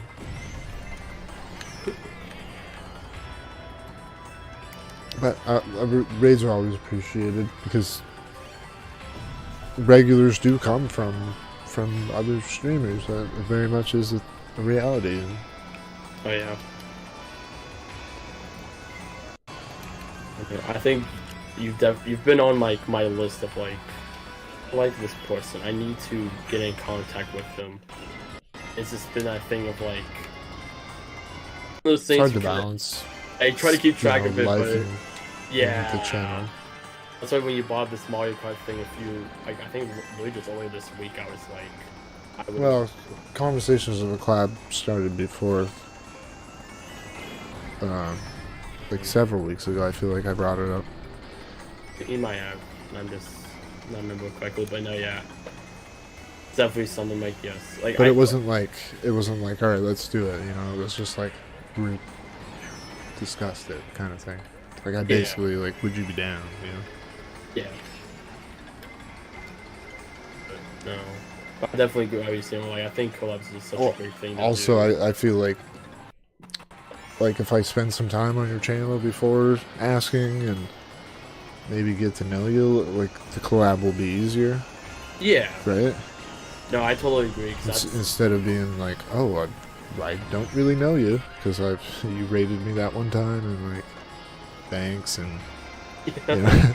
you know, and No, I totally get what you're saying. Cause like you saying only like you want to make sure you have people you trust on your channel. I'm the type of person like my channel is like my baby, and it's like I'm not going to trust anyone my baby. Well, but like also what I mean is like, I feel like I know you a bit. Like it's I'm not talking to a stranger. Yeah, like. You know, whereas like I have done like I did a collab and one time and they invited a third wheel, didn't tell me. I was just like, oh, okay. I mean, like I don't know this person, and I mean, it turns out they were perfectly chill. I thought they were, good. You know, a good person to have a conversation with. But at first, it was like, okay, well, I reached out to you and asked to do a collab with you, and then like you're, oh yeah, by the way, we're doing this with another person. I'm just like, oh well, would have been nice if you told me that like a week ago. Yeah. So I have a funny story that goes to that. So people follow me on Twitter. Y'all know of my friend Michael, who runs oddly enough the Game Room podcast. But yeah. And he's not on YouTube or anything, but he's on like different podcast services. And me and him we're talking for probably about close to at least half a year on Twitter a lot. Eventually he's like, you want to do a podcast episode with me? It was around the time that it was announced the Wii U and 3DS eShop would be closing down. Yeah. Me both of us being avid Wii U enjoyers were like, I was like, heck yeah, of course I'll join for that. It'll be fun to talk about the Wii U. And they always told me we were going to be another person, and I was like, yeah, I'm fine with that. But it wasn't until the day we were doing the podcast episode, we've been talking about this for probably about at least a month or two at this point, I realized, oh wait, I never thought to ask, who is the other person? Yeah. He was like, and he was like, oh crap, and when I brought it up to him, he's like, oh yeah, he's like, I didn't even think about that. And it's a YouTuber, her username is Nintendo Fangirl. And yeah. She's much bigger than myself. She's around, I believe, 60 or 70,000 subscribers. And I have been watching this person for about 2 years at this point. Yeah. So, all of a sudden, being like it was that thing like, wait. So you went from, like, oh, I'm just doing a collab with somebody to like, holy crap, this is a big streamer, yeah? Or at least in relation to yourself. It was no, I mean, I've had a similar situation like that, because when Mario Golf came out, we did a charity stream, and I like Texas Super Tim. I don't know if you ever heard of him. He mentioned it, and I was like, yeah, I'd be down. Let's do it. Like, absolutely. And then all of a sudden, it was me, him, and another friend of a mutual friend between me and him, and then all of a sudden, Beacon and Nick is in the picture. I'm just like, okay, well, this is a little, because it's like, I don't know, it's a weird dynamic, because like, you're streaming alongside this person, and they have a much larger following, and I don't know. Try not to look like a fool, essentially, is what I'm trying to get I get that, because that's what, with me, when we did that podcast, and I was just sitting there, and I was just like, we talked a bit. It was really fun, Croc, yeah. We talked a bit before the podcast, just kind of talking for a little bit, and then we did the podcast, we recorded the episode, and we had fun talking about that. And afterwards, we ended up talking for all three of us on top for 2 more hours after the podcast, way longer than we planned to. We realized like, man, we probably could have recorded a podcast longer, but we kept talking, and I eventually did. I was gonna bring it up, but I did bring it up. I was like, yeah, like I've actually been a fan of yours for like 2 years. So like Yeah. when I was told this, I was just like, one, just how much bigger like she was, but like also just like I never with you ever since I've like I've watched your streams, but I never really had that like full like viewer streamer dynamic. Yeah. Yes, because I just kind of like felt a bit more personal, in a way. But like before, it's like I've always just seen her as just like this person. It's like when you like see someone like on like a movie or a TV show, you don't. It's like you have a separate connection to them. So it's that thing of like, oh, that's a lot different. Yeah, like they've been brought down to your level, and it's like, okay, you're just a normal person. Yeah. I'm just a normal person. We're gonna be cool. I'm gonna be cool. I'm not gonna make myself look like an idiot right now. You know? That's a relationship. yeah, I try no, to have with a lot of my viewers. Like I try to keep myself as grounded as humanly possible, and I like having that personal connection. Like I've always said, like on Discord and on Twitter, my DMs are always open to everyone, and I hope to do that as long as I possibly can. Because I just want people to always be able to reach out to me, and if they want to talk to me, feel free to. I like, you know, people knowing that there's that openness with it. You know, I have some of my viewers who have gone and started their own channels, and they're like, hey, like, can you like voice some lines in a video, or can you give me some advice on a thumbnail, or whatnot. And I've been no, it's actually I've had several people that have been viewers of the channel, and then you know they start asking advice and questions like, what kind of capture device do you use, and you know all these little details, and then you find out that they're streaming now, and it's cool to see that, you know, not necessarily inspire them, but like help them. You know, reach a similar goal, because I mean, streaming's fun. I really enjoy it. I mean, it's got its ups and downs, just like anything in life. But I always do my best to keep a positive mindset while I'm streaming. If I can't, I'll either end early or just not stream if that mindset's already there before the stream. Yeah, it makes sense.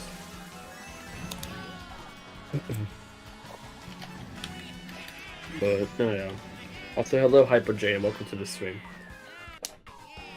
But no, like I said, like I've told this people time and time again, especially when you're a smaller creator, elaborate, like push yourself out there as the best way, you know. It's I was listening to this interview that Mr. Beast was in. He said, if you make 100 mistakes, you'll learn from those 100 mistakes. I know this quote. Yeah, so I've seen the quote. Yeah. If you get 2 other people, and you all make 100 mistakes, but you all learn from 300 mistakes, but that's the whole thing. It's like, oh. More mistakes is more learning, you know? Exactly. I mean, and if you can do it with a group of people. Yeah, no, I know exactly. I think it was a short that I saw it in. He's in a podcast, and he says this. Yeah. No, something along those lines. He recently did like last month in November. He did like a tour, what he called his podcast tour. He was on like 20 different podcasts. Me being a big fan of Mr. Beast, but also just YouTube in general is like I'm eating this all up. Also Denmark. I realized I never responded to your DM. I just responded to it. Thing about how you doing, Addy? Denmark's one of the people I've been helping. He's been asking me for thumbnail advice, so I just bring that up. I'm like, yeah, I've been trying to be responsive to people as I forgot to respond to his message. I try my best. By the way, what do you use for thumbnails? Like what, a specific program, a browser? There's a website yeah. called Pixelor. And I'm pretty sure I've heard of works that. It is extremely. I just use 3D Paint, to be honest. That's what my logo. So I didn't make my logo. Actually, another fun little story. So I was on a hike with my father, and we were talking about the channel. And at the time, my logo is just red text that just said Joey64, and that was it on like this really crappy blue background. It was horrible. Not actual logo, pretty much. And we were talking, and we talked to the YouTube channel. It's like, you know, I feel like you should get like an actual logo. Like, I was like, oh yeah. And then when we were talking about it, and we decided to stop, he just grabbed a stick, and just started sketching out this idea on the door. That's, you know, a rough idea of what eventually became what my iconic logo is now, the block and the 64 on it. He kind of drew out a rough version of that. Yeah. And he's the one. I've never used 3D Paint before in my life, but he later that night he just called me into his office, and I was like, okay. And I came in, and he sat there for the last like hour or so, just throwing together this logo. Still the one I use to this day. Honestly, I don't know. It's one of those things like the question mark block with the 64 and Joey on the corner. I don't. My moderator drew my my little picture of me in my profile picture. Oh, that's cool. It has been other things in the past. But I do like your logo. I like the little guy with the two thumbs I up. feel like it's gonna stay that way for a while. Maybe I don't know. I just like it. Yeah, I mean, it's makes like sense. one of the first few you could say fan art, or I don't know. It's just when somebody takes the time to like sit down and like draw something like that is for you, or it is you, or it's like a depiction of you, like it's really flattering. Like it's like fan art. Like I've only had a few people make me fan art, but like get you in the feels, you know? I know. Yeah, we had so I bought a bully. I do Fall Guys Friday with some other creators, and we had someone gave us a piece of fan art that was pretty much there's all three of our little like bean characters, our skins that we used, and it was pretty much split up into three. The page was split up into 3 thords, and each thord had one of our little bean dudes like doing like one of like an iconic moment from like the series. Yeah. At this point, we've been doing it for like 3 months, and it was like so well detailed, really nice, and I was like, oh my goodness, that looked like that stuff like that. I've had I don't know, I've had back when I was doing beginning of the year Pokemon Legends Arceus. I still draw my trainer, and that was my first ever piece of fan art. Actually, was that drew, and I remember I was like so ecstatic about it. I like stopped the stream just so I could put the piece of fan art on the stream so people can see it. Yeah. So amazed, but yeah. Oh, shoot. Yeah, I mean it's hard to like take it in and like it's like start thinking about it. It's like somebody made this for me. Like took the time, and it's like, well, to me, it's like I'm just a guy on the internet making content. And hopefully, it's entertaining. Yeah, I always associate like bigger people, like some of my guys. Exactly. And like I think at the time I was like around 600, 700 subscribers, which is still a lot. But you know, compared to like bigger creators, like I just don't think about it. But it was crazy.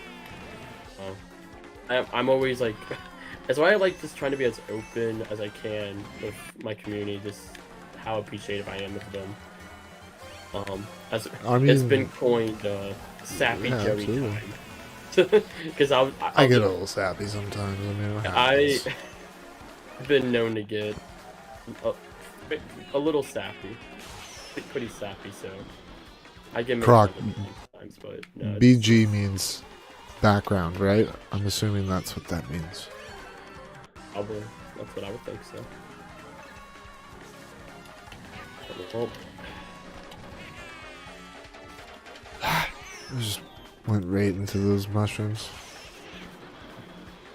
I will say, for people, I see some people talk about different things to use for thumbnails. Pixel art is completely free. I've heard of pixel art many times. Does it also have like video features? I don't think so. At least I've never messed with it. It has a lot of stuff. There was a program, it was a browser thing I used to make a short one time, and it had a similar name. Yeah, I know Pixelo has different programs. I use the photo editor. Oh, okay, yeah. They may have a video thing that I just never used. As far I don't know of anything other though. Shoot, keep hitting the wrong button. But oh yeah, I put.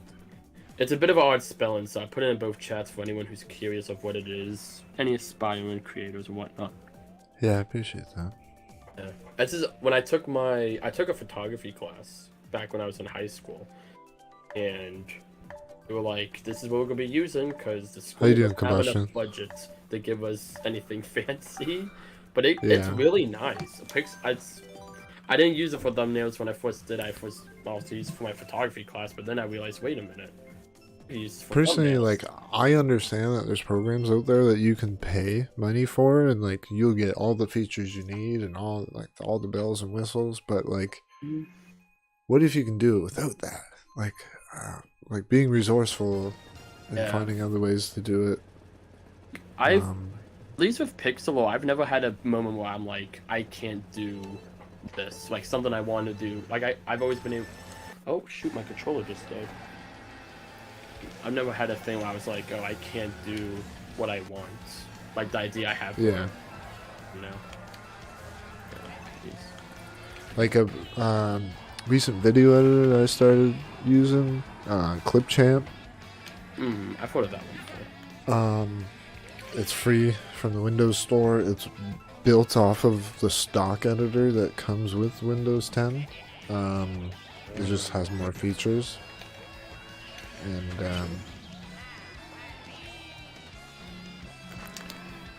like it opens up as a program on your computer, but I'm pretty sure it uses browser source of some sort. Because when you're done the video and you render it, it downloads it. I gotcha. So that would imply that you've done it on the internet, right? Yeah, most likely. I would think so. I know for video editing. For me, it's great for doing shorts with no watermark, which is really hard to find. Oh yeah, I ended up paying for free. My video editing stuff. I use called VideoPad. From what I've heard. When I first found out about it, I used it because they had like a 3-month free trial with like no watermark, no nothing. So I used it, and then I had to pay for it. And I was like, oh crap. But fortunately enough, again going back to my father, actually, my father ended up paying for it for me. Like it was like. Sounds like your father really like supports your channel quite a bit. Yeah, my aunt, in general, my whole family does. Like, I want to undersell like my little parts of my family. Of course, but no. Well, like, I mean, the way I've like described it to a lot of my family, maybe is the wrong route because some of them are just like, you waste. All right, you kind of sounds like you're wasting your time, but whatever, you know, because the way I've explained it to people. Because I explained it like if I get decent at this, I could potentially make money off of it. And then usually the response is, can you pay rent with it? And I'm just like, no, that's not really what I'm trying to do. I mean, if one day that's possible, that'd be freaking amazing. But, that's not really the end goal. The end goal is just to have fun and meet awesome people. I think we have mushrooms. That's really the main thing. Yeah, like that's kind of I'm in the same boat with that. Like, if I can make this my full-time job, I would love to. So I just put more time into it. Like, I'm also fine not doing that. But No, it's just. I think the best way I've been able to explain it to people, like people be like, why do you have to do daily streams and all that? Because I do daily streams, but the way I explain it is okay. Like they call it a YouTube channel, but no one really thinks about the channel aspect of the name anymore. You think about like a TV channel. If you go on and you tune into a TV channel, and you expect that show to play at like 8 o'clock, it's the same concept. Oh yeah, absolutely. And that's how my mother always Like my streams are busier at certain times of day because that's when they expect me to be on. You know. Yeah. That's how for me, I had a lot of people always still supporting me with it, but they didn't understand it. Once I finally realized that's like the best way to explain it, I like told them that, and that's when I found a lot of people started clicking in their heads. Oh, yeah. At least why I do it so often. Outside just I enjoy doing it, but kind of the algorithm reason why, or however you want to put that. I try not to think about the algorithm. Like, yeah. To me, the algorithm is like friggin' Voldemort. You know? I understand that. Like, for me, for the most part, it's like thumbnail. I won't. This is kind of my stance on like trying to go. Are you cool with blue shells only? It gets pretty wild, pretty hectic. I also just looked at how long we've been streaming, and I was just like, what? It doesn't feel like we've been streaming for almost 2 hours, to be honest with you. It doesn't. But my whole stance for like the algorithm and stuff like that's like trying to like get like do what you enjoy and just keep working on that. If like for me, like I was like I'm like big into Nintendo, so like when like the Mario that's the same comment twice. So like when like the Mario movie trailer stuff's coming out, make videos about the Mario movie trailer and live streams because I want to talk about it. It just so happens to be Mario movies also trendy. Like it kind of but like I won't go and like nothing against Fortnite, but like I'm not going to play Fortnite just because it's trendy. It's not my type of game, you know. I don't look at it as trendy. I look at it as divisive. Like I've had some people come in my stream and be like, "Oh, you're playing Fortnite again? What the frig, bud?" You know? Yeah. I guess and then they leave. You know? And I was just like, whatever, you know. I don't play Fortnite for the views. I play it because I have fun playing it with I guess a lot of the regulars that, like, you know. I guess the game that used to be like the big popular game. In-store whatever big popular game. Pretty much my stance is like I enjoy Fortnite too. Like that's why I said nothing against it. I am someone who enjoys Fortnite, but oh, absolutely, yeah. I mean, I used to be one of those people that hated on it. No, that's just kind of my stance. Like, don't do something trendy just because it's trendy. Do something that's a trend because you enjoy it. And if it happens to be also trendy, then well, there you go. You'll probably get more people. Like, yeah, like I mean, I was doing Minecraft there for a while, and I was enjoying the heck out of it. It's just maintaining the realm became just a thing that I didn't want to do anymore because people abuse people's kindness, you know, unfortunately. No, that makes sense. Yeah, I've done 2 seasons of with the viewers. Like if I was doing like an SMP on PC, I'd have, you know, full control over certain aspects. Probably a different story. Yeah. Well, I did 2 seasons of like with the viewers, and the way I managed it was the world was only up when I was live because I only did it once a week, and I didn't want to be all this crap happen while I wasn't on. And it worked out pretty well, but especially as I started getting I just threw 2 blue shells on myself. But as I started getting bigger and bigger, we started getting people hacking it and all that, and we had 2 instances where I had to pull up a backup, and I would have loved to eventually have like a proper, maybe collaborate with 3 other creators or something and get like a proper Minecraft server going someday. Yeah. Like I would want to have staff and like I would want to make it a proper thing. Cause like I feel like I'm now at the point where not big enough to where I can do something to that scale. Yeah, I not know what you mean. small enough to where I can get away with it and not have to deal with people being nasty about it. Yep. No, I completely understand that. I mean, Yeah. and I think part of it is because I have like a set of rules that you have to read, and like the way I wrote the list of rules, like there's like a gate that you need to get through, and if you don't get through the gate, then you're not going in my realm. And like Makes sense. it's kind of subtle. So like one of the requirements is you need to have 10,000 channel points, which is accumulated just by watching. It's like a thing that the Streamlabs bot does. You've probably seen it in some people's streams, like gambling and stuff or whatever. I know the idea. That's one requirement.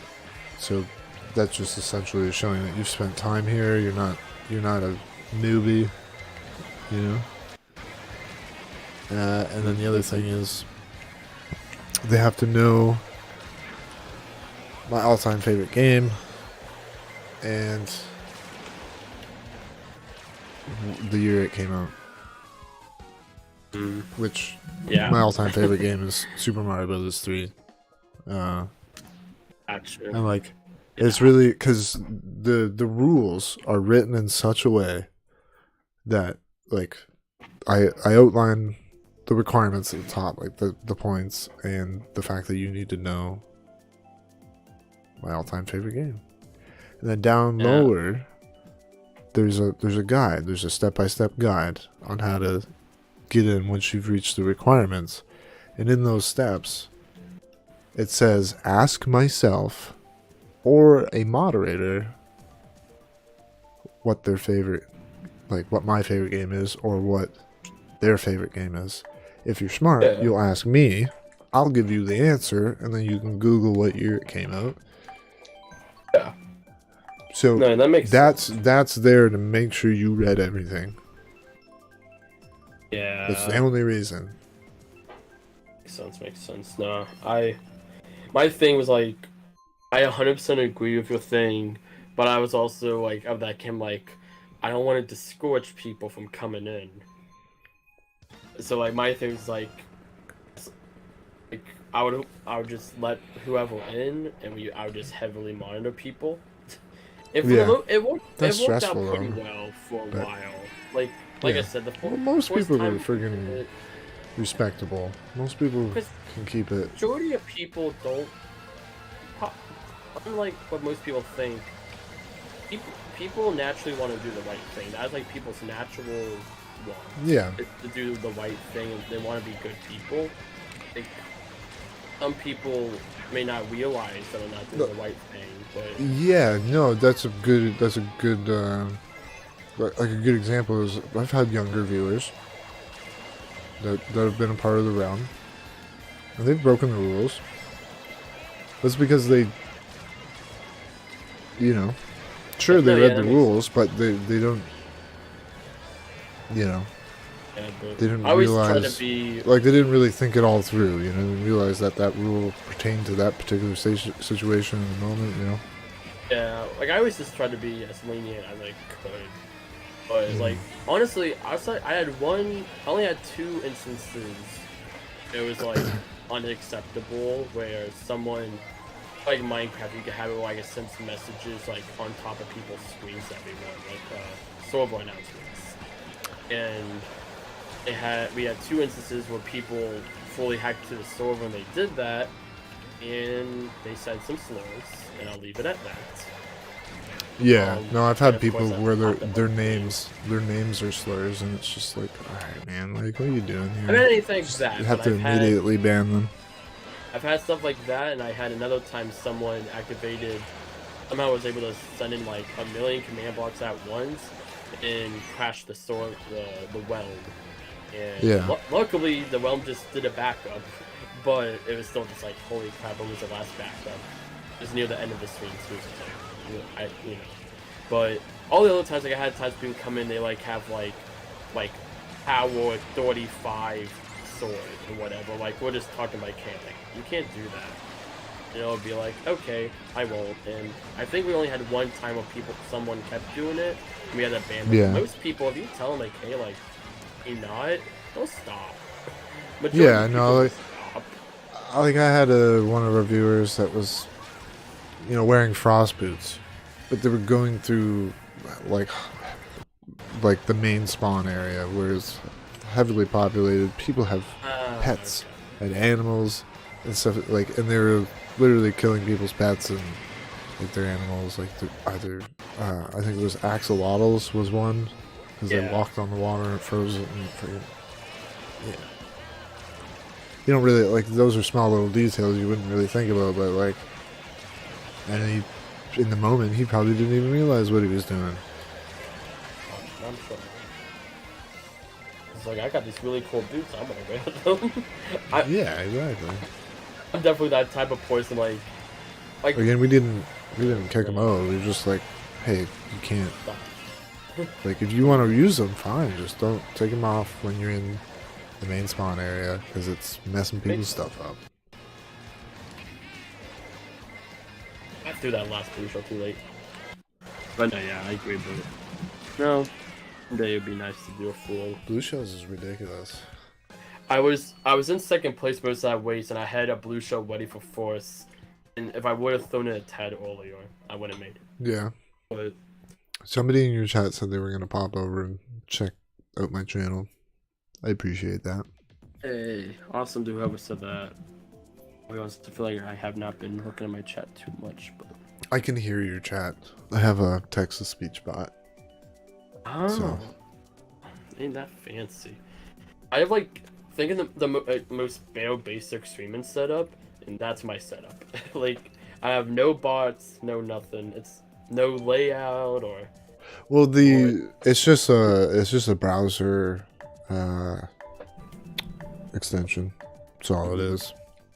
Yeah, no, it's something I would like to do quality a bit. Like with the charity event next weekend, we're going to be doing Can't that. find one that works for Opera browser, which is kind of annoying because I like the Opera browser better for viewing purposes. Because like I can open up a stream and then I can go to another page and that stream stays in the corner and it's nice. I like it. I've had a pretty decent turnout. I find that in regards to people playing with us, and I appreciate it. Wow, so I've heard a lot of good stuff about it. I've heard a lot of stuff. I mean, it comes with a built-in ad blocker, and I'm only still using Chrome.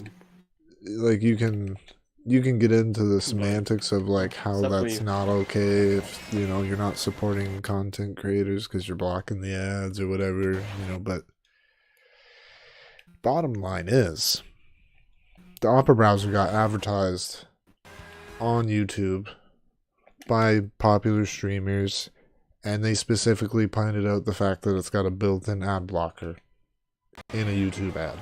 So I can't really see the conflict there. Also has a built-in VPN for free.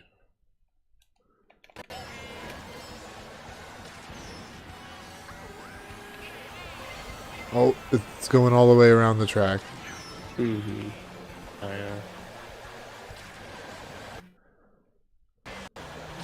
Sometimes when you throw a blue shell in first place and it doesn't hit you, it'll just do a full lap.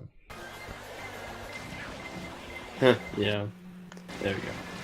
Okay.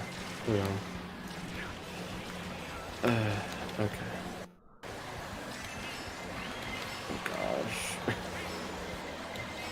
The races take a little bit longer because of the blue shells. Yeah, like this race would be over already if it wasn't for the blue shells. Because everyone keeps breaking. Everyone's trying to break, everyone's trying to stop. Especially at this point, everyone knows how this works now, so everyone's just like, I'm just gonna hold on my blue shell till the last second. Oh, I jumped right over those. Not that it matters, because I'm gonna get hit by them anyway. Yeah, no, I'm trying. My strategy, quote-unquote strategy, has just been trying to stay as far back as I can, and just hope I can kind of sneak up at the last second. I think that's your best opportunity. Yeah.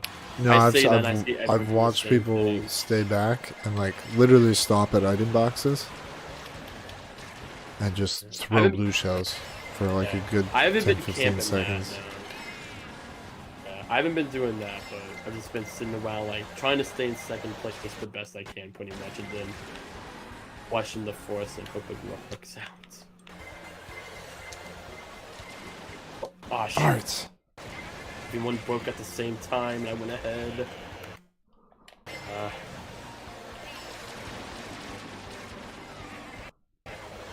Shoot. Nope. Oh Nope, my god. nope. Oh my god. Everybody's just stopping on the track. I know.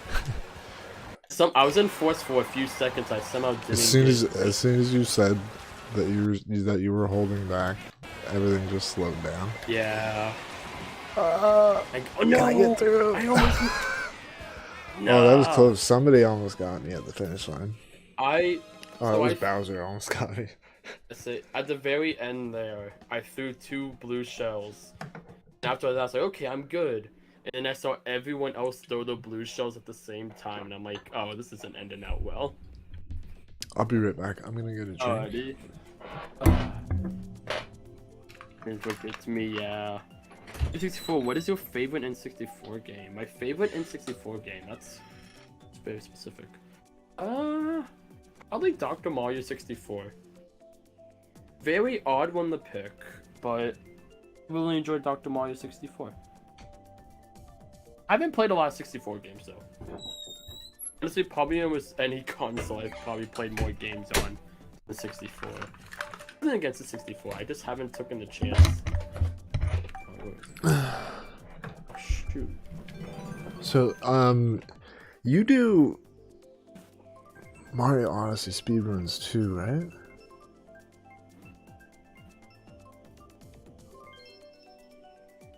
Are you there, Joey? Or did you take off?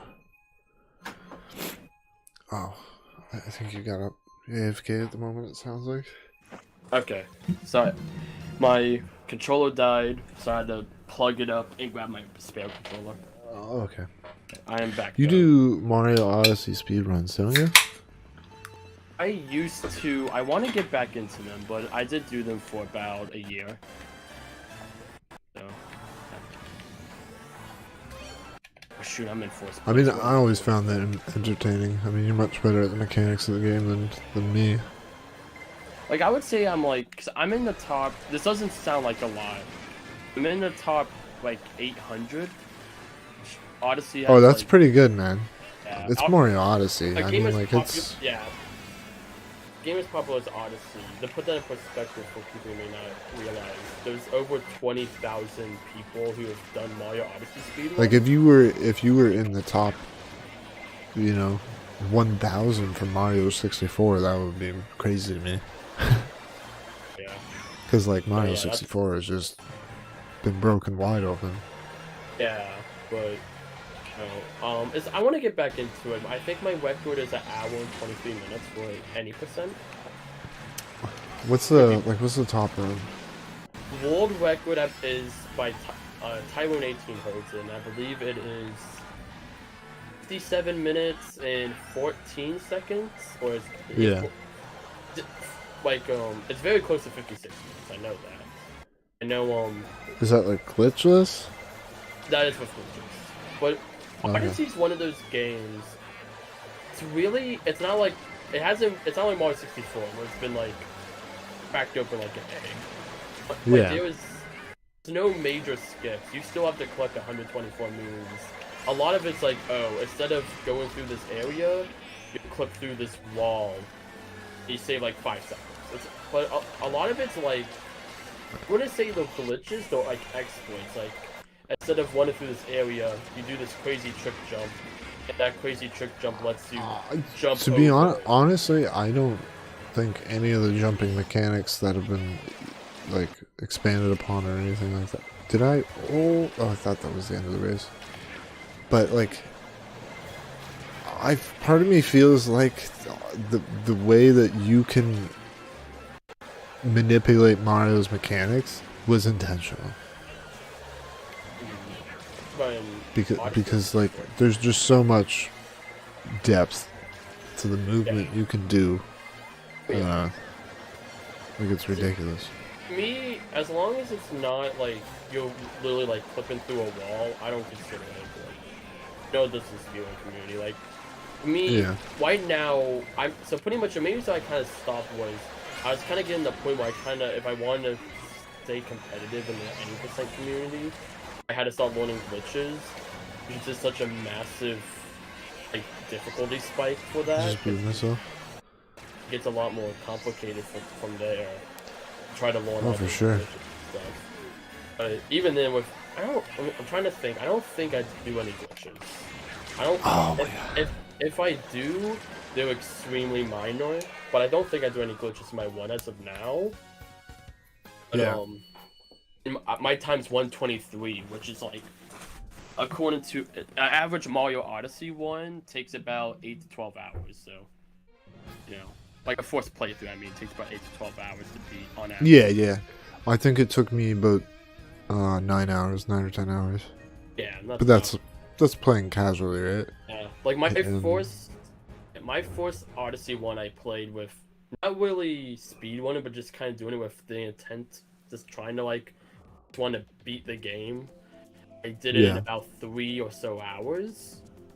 That was kind of my first like one in a sense, and from there I was like, like if I could beat the game in 3 hours just casually, I could probably speed. So we got more people in here. Awesome. Yeah, I had two more of my viewers join. I've been having a lot more of my viewers popping in. A little great to the stream. Hey, yeah, Denmark got 4th. Congratulations. But no, I would definitely love. Probably next year. I'm thinking next year I might try to get back into Odyssey speedrunning because my goal was to eventually want to be able to get sub 1 hour. Yeah. Below 1 hour. So I don't think I'd ever get because to get the people who have like at the world record or competing for the world record have been playing this game since 2017. It's all they do in terms of content. I don't want to become a dedicated Mario Odyssey channel, but I can definitely. We're not ending. It seemed like it was quite successful on your channel. Did very well. Like I said, it's something I want to get back into. I think part of me is like I kind of wanted to. I think after doing it for about a year, it was just like wanted to change it up. But I think when I made some, I'm gonna put all the items back on just to kind of cleanse the palette. We can go back to messing around with the items if you all want.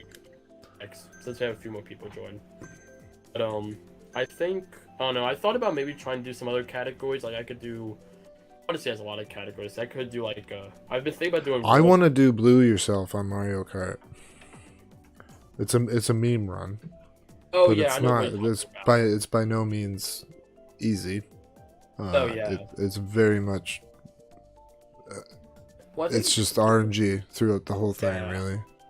Just in general, I want to do more speedrun more games. I think like I had the idea of like if I made one of the days of the week, my schedule like a speedrun day, like maybe like every other day I do Odyssey, or every other week I do Odyssey, and in between I do like I've thought about speedrunning Sonic Frontiers because I really enjoy Sonic Frontiers. That is very much the speedrunning community has completely embraced that game. It seems. Yeah, it's been watching the like you can beat the first area of the game in like I think like 8 minutes now. Yeah, I mean people are even speculating like is Sega like doing this on purpose to give the game longevity?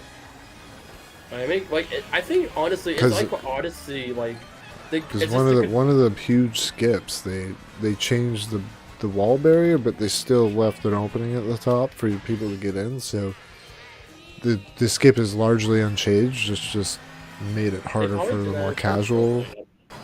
They did it more so for the. I think there's a lot more in tune with like for the more casual players to prevent them from accidentally discovering kind of deal.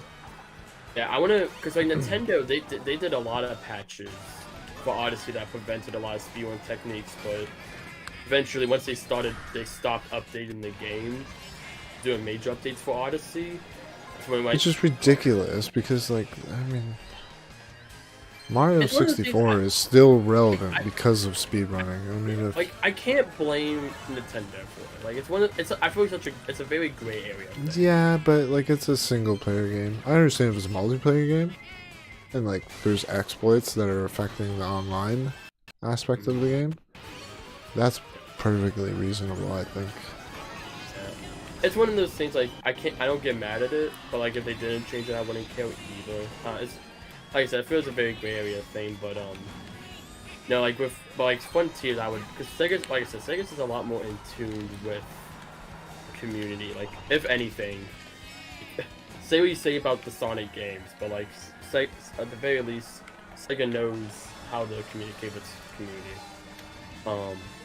But Well, I mean, the movie, like they oh, yeah, they that's a big listened, they listened, and they fixed things, and it was good. I love the Forza Sega Sonic movies. Amazing. For me, Sonic is my favorite franchise. Like movies, games. I find shows. it crazy that they're making video game movies and they're not terrible.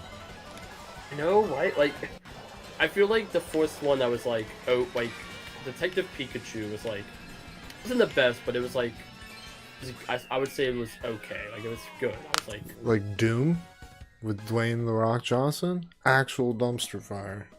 yeah. It's very recent, but like, I remember Detective Pikachu for me is the first one. I'm like, this is kind of good. What the heck? And then you had the next year you had Sonic, which is like, okay. And then and more recently you have like the Tom Holland Uncharted movie was pretty good. Sonic 2 was good. Yeah. Freaking the Mario movie looks outstanding. I feel like people are gonna eat it right up. I mean, Seth Rogen's voice is starting to grow on me a little bit.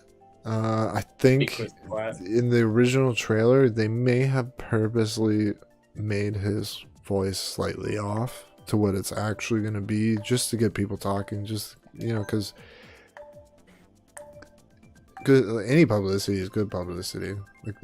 Like people are talking about it, you know. It's well, I remember people said that with the first Sonic movie, and like for me, Jack Black like stole the show, like because it's just like he nails so good. I feel like for me, I like all the voices. Definitely think Mario's voice is the weakest, but I think it's still good. Still like the Chris Pratt Mario voice. I think they might be debating us a little bit. It's I don't know. Have you seen the clip that they showed up at the Game Awards? Yeah, like the voice sound like there wasn't much voice from Mario, but the voice sounded better. It sounded really, it sounded really good. That one, honestly, I thought it was really solid. But, I mean, I'm the type of person. At the end of the day, I'm gonna wait for the full product to come out and judge it from there. For sure. And then, like I know either way, no matter whether whether the movie is good or bad, I know I'm gonna be watching it. I know I'm one of those suckers. I've already given them my money. Well, I mean, I imagine this is probably one of the performances of his life in regards to Seth Rogen, just because like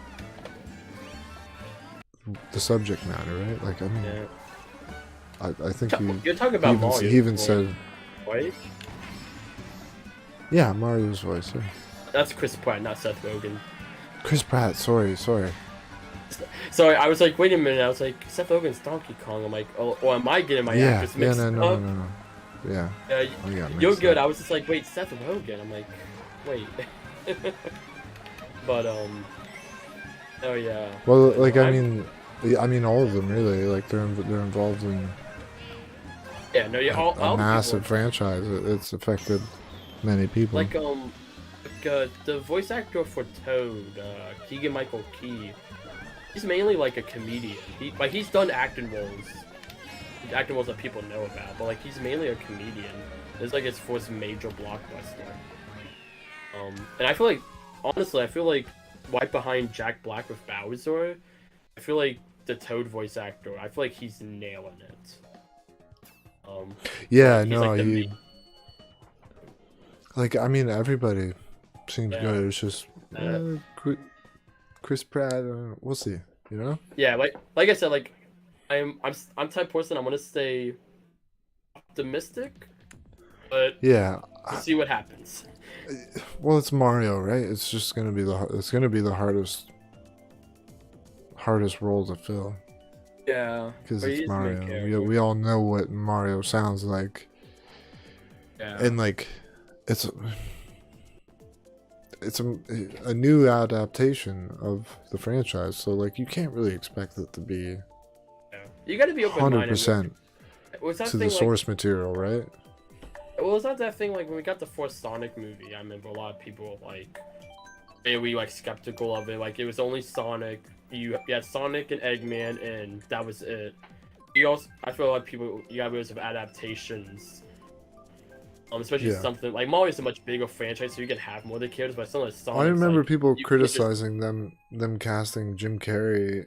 Not everybody, but some people being like, Yeah. "Oh, this doesn't make any sense," you know. And then you see the performance, and it's, I mean, he did a great job. I'll be honest, I was one of those people. I'll be honest, when they first announced it, I was like, what? I was like, I was like, no, I'm still gonna wait. Like, and I got that, even though the first trailer, even though the Sonic design was god awful, I was still like. I think it's just because like part of it was visual appearance for some people, maybe because Yeah. Eggman, Dr. Robotnik, whatever you call him. Yeah. It was one of those things, like, at least, He's a chubby boy. He's a little thick. yeah. For me, like, I get, like, it's one of those things, like, I've stressed this with so many things. It's an adaptation at the end of the day, and especially a franchise like Sonic, where you have so many different shows and comics and now movies. Like, at least for like the Sonic fan base, we've seen so many different versions of these iconic characters. Something like Mario, outside of like I don't know, like the live action Mario movie, like like the '90s show maybe. Mario's always been Mario, like Charles Martinet and all that. I feel like it's a much more of a drastic thing, but I'm down for it. Like it's like people have said before, like do you really like if you look up clips where it's Charles Martinet voicing Mario for like a full conversation, you can hear the strain in his voice. Like Mario's voice was never, yeah, it was never for sure. I mean, he has one-liners, you know. He's not one to have a freaking full-blown conversation with people. Typically, what he does when he does have to do that, he tones down the Mario voice a bit. If you look up, like, because they'll have those things where you can talk to Mario, like, at E3 or whatever, and it's, like, a little, like, in real time, like, thing that they'll have set it up. And he'll normally, he'll play a much more toned down version of Mario, so he doesn't kill his throat. And it's not like I think it's still cool that Charles Martinet's going to have a cameo appearance in the Mario. Well, yeah, I mean, like, you can't have Mario jacked up on happy pills all day. You know what I'm saying? Pretty much. Yeah, like even when Mario's sad, I don't know. Mario's either like I feel like Mario's either like happy or determined. He's not really sad that often. Yeah, no, not really. Let's see. I don't know how long you want to go, but like I'm down for whatever, honestly. I'm not really in a rush then. I don't work tomorrow. Maybe you do, so. Yeah. So my chat's been swollen. I have not been looking at it. Posing about to go down to Bill Night time. Let's see. Without seeing the movies, a lot better than the live action. Have you ever seen the live action Mario movie before? Yeah. That's a trip. That's a fun movie to watch. It's bad, but it's like good bad. I bought like it wasn't bad when I was a kid, but it's bad when I was an adult. But I enjoyed it ironically. You know? I think it's a fine movie. it's a perfect like 5 out of 10 movie. But the moment you slap Mario on it, it's horrible. It's like this is not a Mario movie. If you're still there, Doshi, in one of the streams, I'm not doing a dance. Okay. But oh, my thing with the Mario movie, the live action one, I guess. Yeah. I first watched it. It was a thing where it was actually back around the time the pandemic started, and I was starting to do some online shopping, and I had to get a bit of like spend a few more dollars to get free shipping. So I was just looking up random stuff. I forgot what I was buying, but somehow I found a DVD for the live action Mario movie for $5, which was like just enough for the free shipping. And I was like, you know what? Why not? So I got it, and later that week, I got my whole family together to watch that movie. And I knew what I was getting myself into. I felt bad for my family because they were just like, "There's no way this is real." They would like that. They would have allowed for this. I'm like, Nintendo's on the box, like it's real. But no, I think that movie's that's interesting though. There was a TV show. It was like half live action and half animated. It was a weird thing, but I feel like that was charming. I feel though it wasn't. I mean, like, you have a different. Seriously. You have a different perspective when you're a kid too. True, I haven't watched the show since. Like I was a kid. for me, it was this is Mario on TV. You know, like video games didn't get any love on television. No. You know. Like look at like Jeff Keighley for the Game Awards. You know, he used to do G4 Tech TV. Like that's where he got his start. And like before G4 Tech TV, like video games didn't have any representation on cable television other than like there was just like I guess it was esports before esports, but it was like older consoles back in the day. When I watched YTV, which I don't know if you have that there. I'm pretty sure it's a Canadian station. I've never heard of it. But no, I get what you're saying. It's like I'm trying to think. Like I don't remember watching any video game shows on cable. Like a lot of them I saw them. I got like the Mario show. I only ever watched it on like VHS or DVD. Like Sonic, I remember Sonic on TV. Like ABC, I think it was on. I don't know, at least in the States. Yeah, Sonic and Sonic Boom. Yeah, because there's like 5 Sonic shows. Because there's the 3 in the 90s. I personally grew up on Sonic X. What was his name? Steve Urkel? I can't remember his name. Oh, Leo White was Sonic in the 90s. Leo White, I believe. I think that's the actor's name. Yeah. I know the one that did the cartoons is the same. Yeah, it's Leo White. It's Oracle. But no, because he voiced Sonic in the first 3 90s shows, and then 4 kids did Sonic X. Sonic X, what I grew up on. That's the one they like did adaptations of the games in Sonic X. Yeah. That one was really cool for me because it's like I would think like it's like the games, but it's a show, like because it wasn't just like some fun Sonic. I guess it was like game Sonic. I'm gonna switch to Mirror. I'll just say that so you're not surprised. Yeah. I don't know if your viewers are into 200cc, but if they want to, we could do it. Maybe to close out the stream. Okay, yeah, that could work out. But I'm not in a rush to end the stream. Like, if you work tomorrow, like, let's say we could like you can decide. I'll say within the next hour. Sounds good to me. Sounds good to me. Let's see.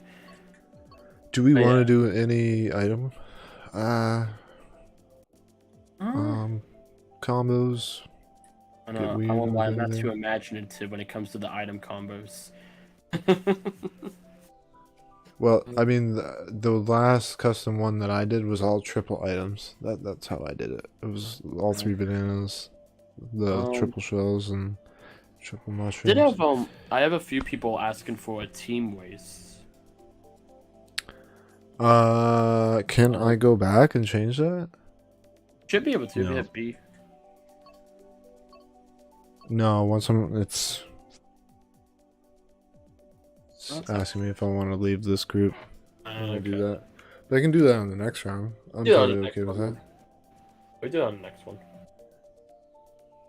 Yeah, we could do teams. What this is? I call this. Oh, I gotta turn them all off. I call this one Ghostly Thunder. Oh boy. It's just ghosts and lightning bolts. Oh, that should be interesting. But let's see. Yeah, I think it would be cool to get people in chat talking about like Nintendo keeps making like animated movies for the other franchises. I think that would be amazing. Oh yeah, absolutely it would be. Like Metroid and. Okay. They bought. They founded Nintendo Productions. Like they founded a production. Well, they didn't found it. They bought a production studio and then they renamed it to Nintendo Productions.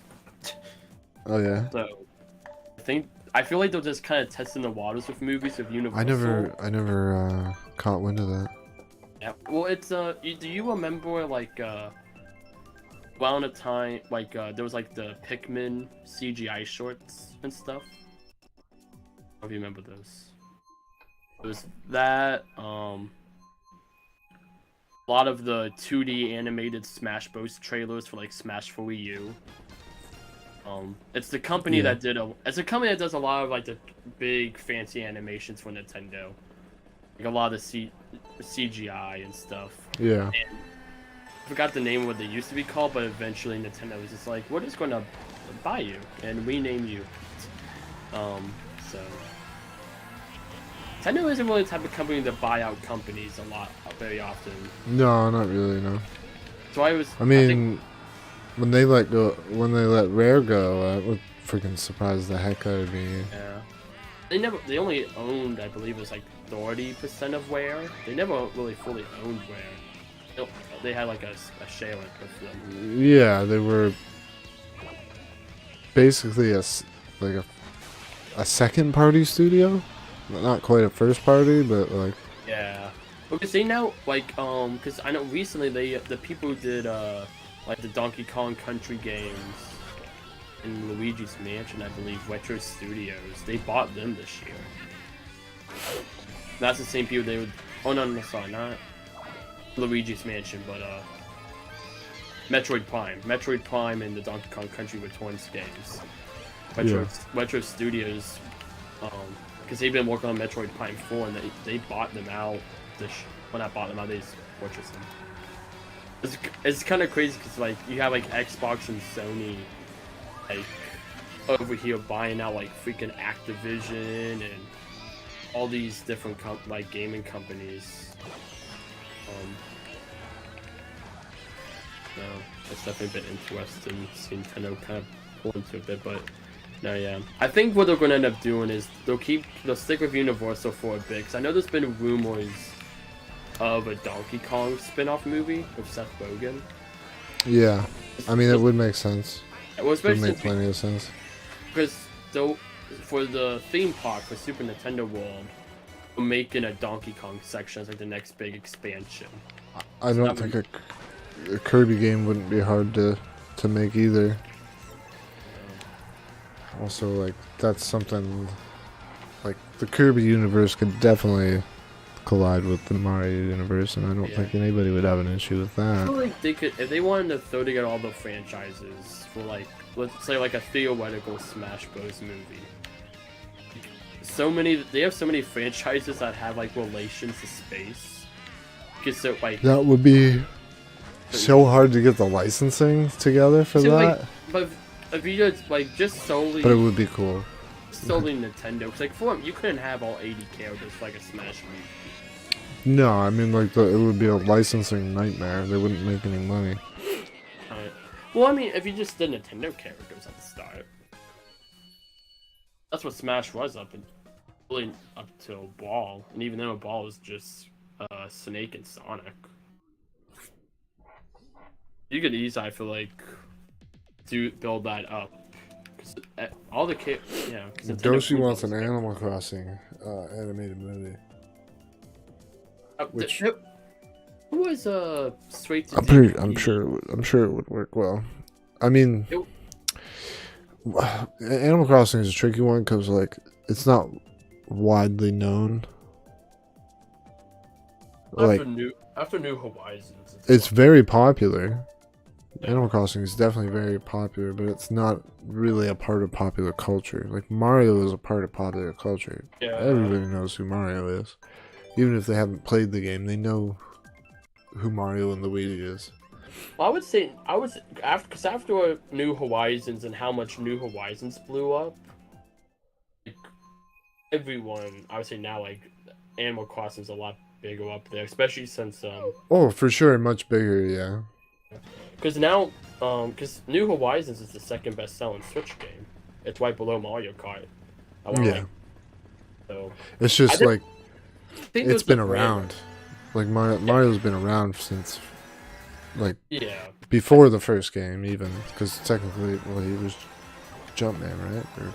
Yeah, Donkey Kong. Yeah, I think that they could do. I feel like for this imaginary cinematic universe,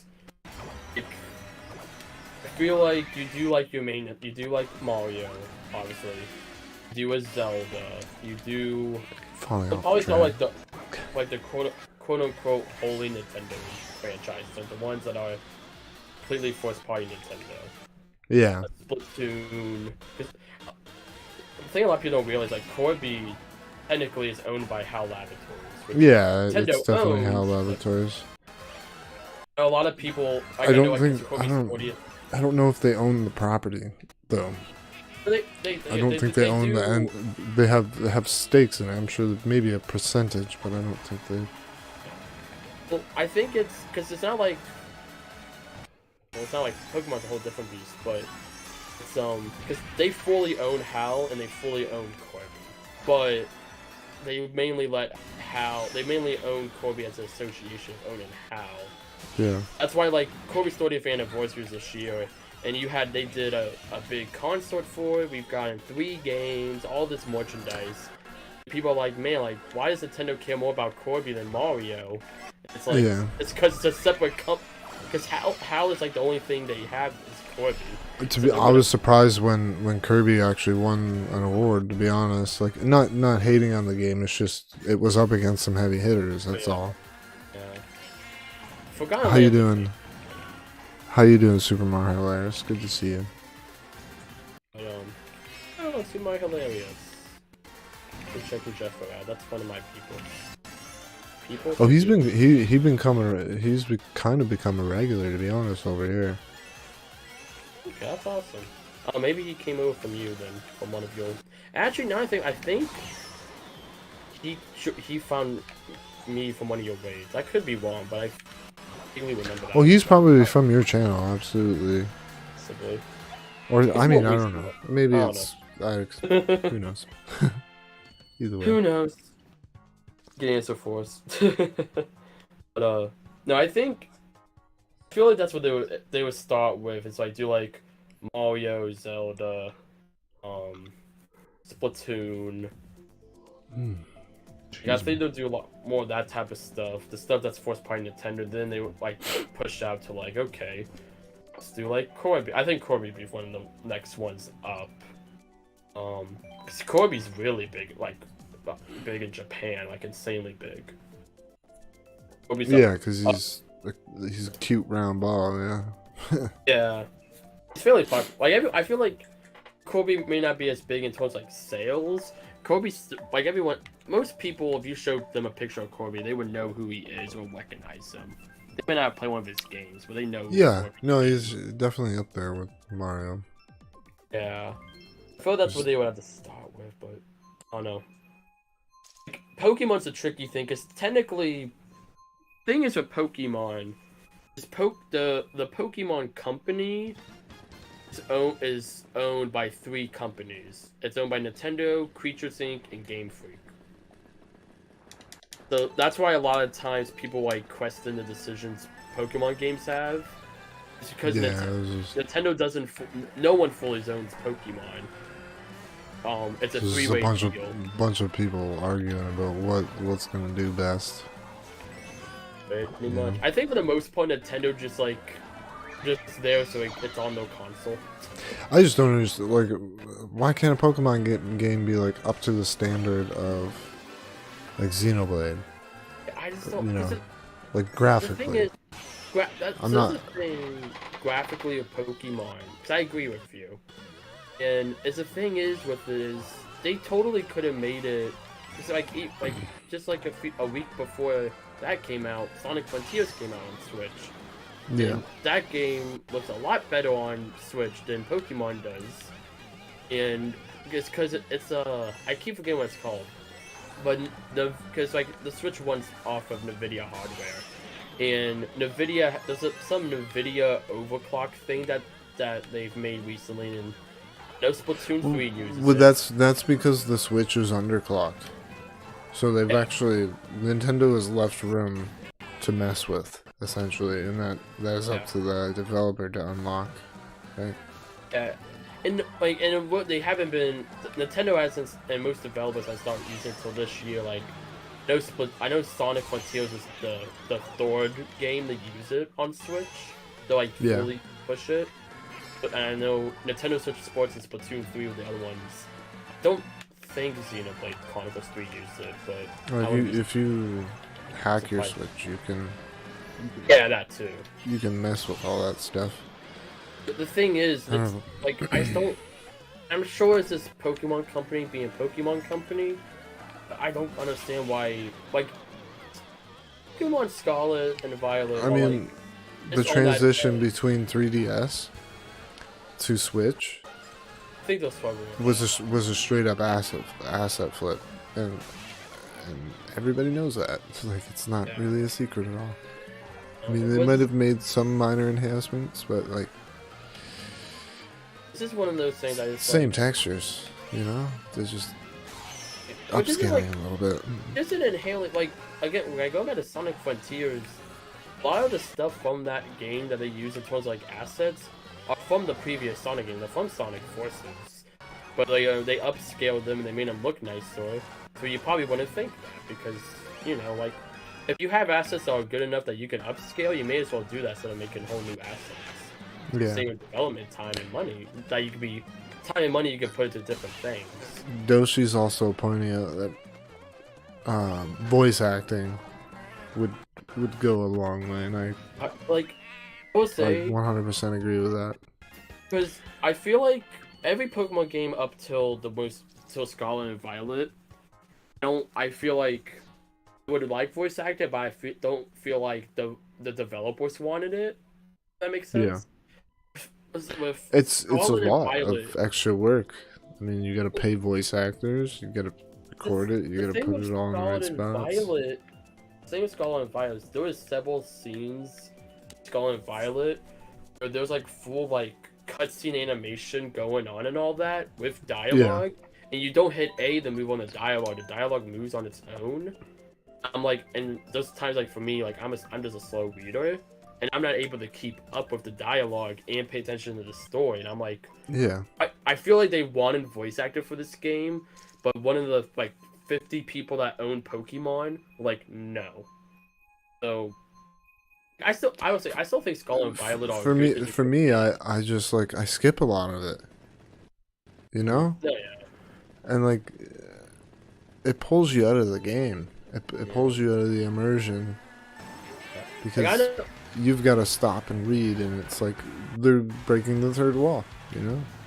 No, I like when I like stream the games, and this probably goes with I have a bit of background in theater, so I'll do like voice actor for all the characters to the best of my ability. Yeah, I've watched you do streams like that, and it's fun. Like, I mean, I look up to people that do that because like I can't do like I can't like open up my I don't know. I understand it. I Like it's something.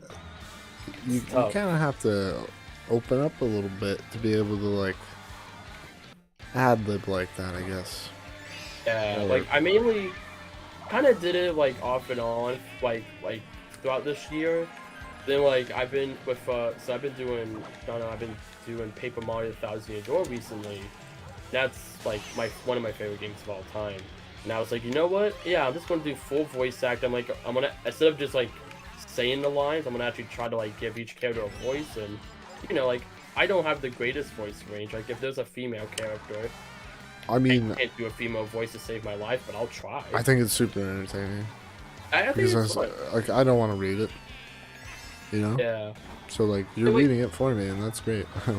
You get to experience the story still, like we've had like Game Grumps when they do their voice acting for games, and they just come up with the most ridiculous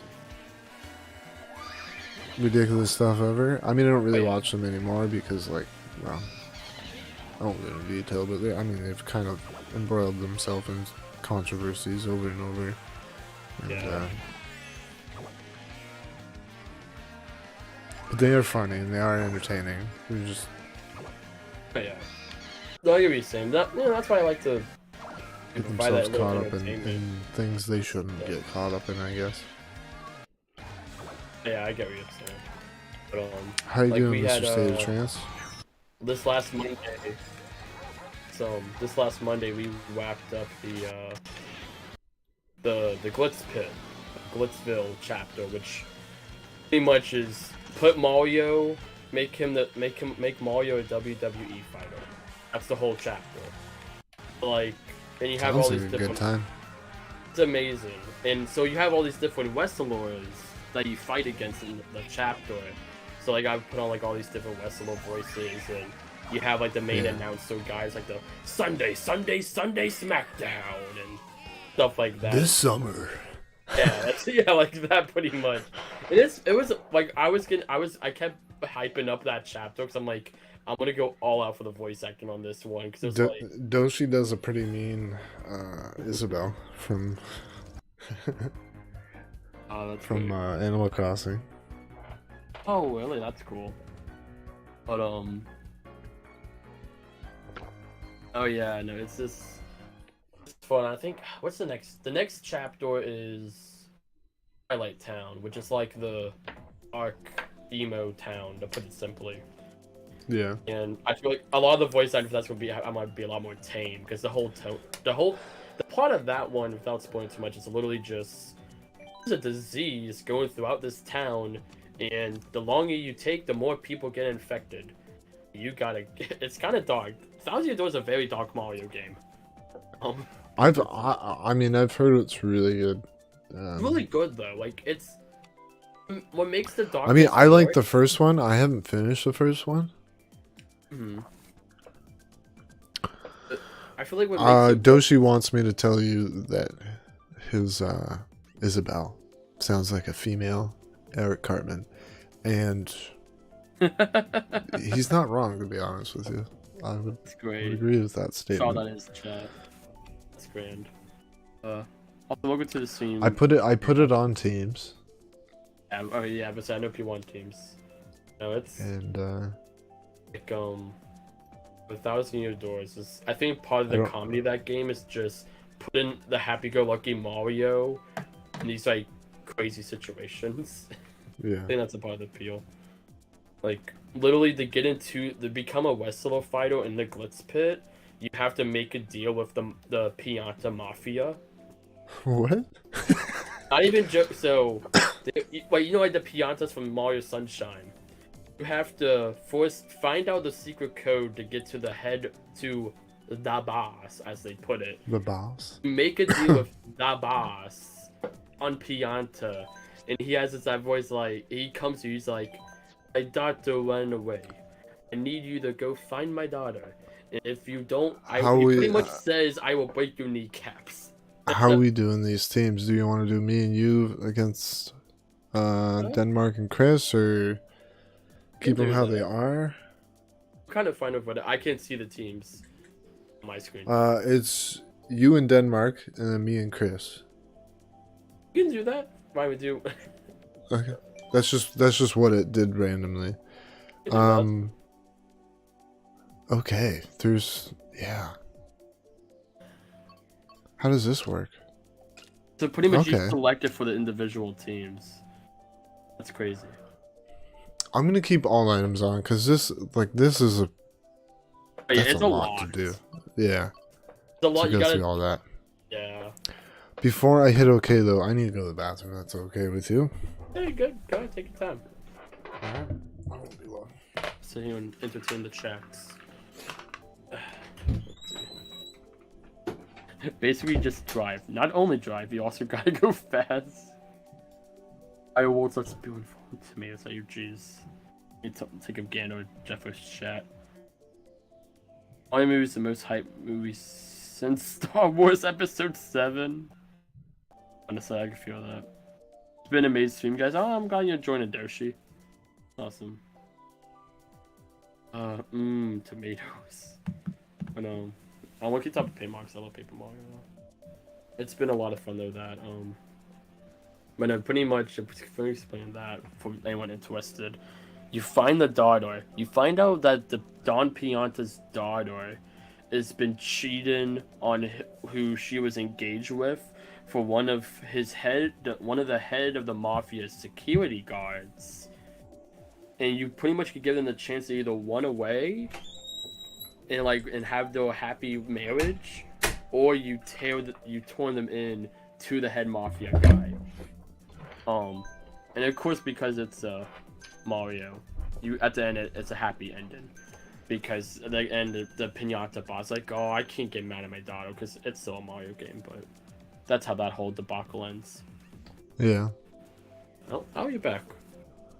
Sounds like I was just listening to what you were saying. Yeah. Sounds like a good time. Yeah. I didn't catch all of it, but Yeah. Some Thousand Year Door is definitely something. I think it's on the next. If I could find it for a reasonable price, I'd totally play it. I was looking at my copy the other day, and it still has the tag from it for all these years ago, and I got it for $15, and I was actually That is ridiculous. I saw Like, my game goes I like don't know over what it's $100 worth, but now. at least it's gotta be at least. At least 100 nowadays for like an in-box copy. Ridiculous.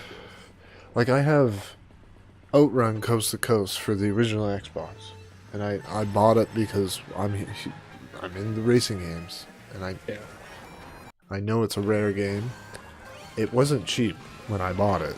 Like I think I paid about $80, and this is for an old used game, right? Like that's quite a bit of money. Yeah. Like so, something I've been doing. It has more than tripled since then. That's insane. It is literally a $300 game now, and I'm just like, what? It's ridiculous. Man, it's so like I'm like the retro market has just completely gotten insane. wild. Yeah, and 2020 did not help that. So I think No, absolutely not.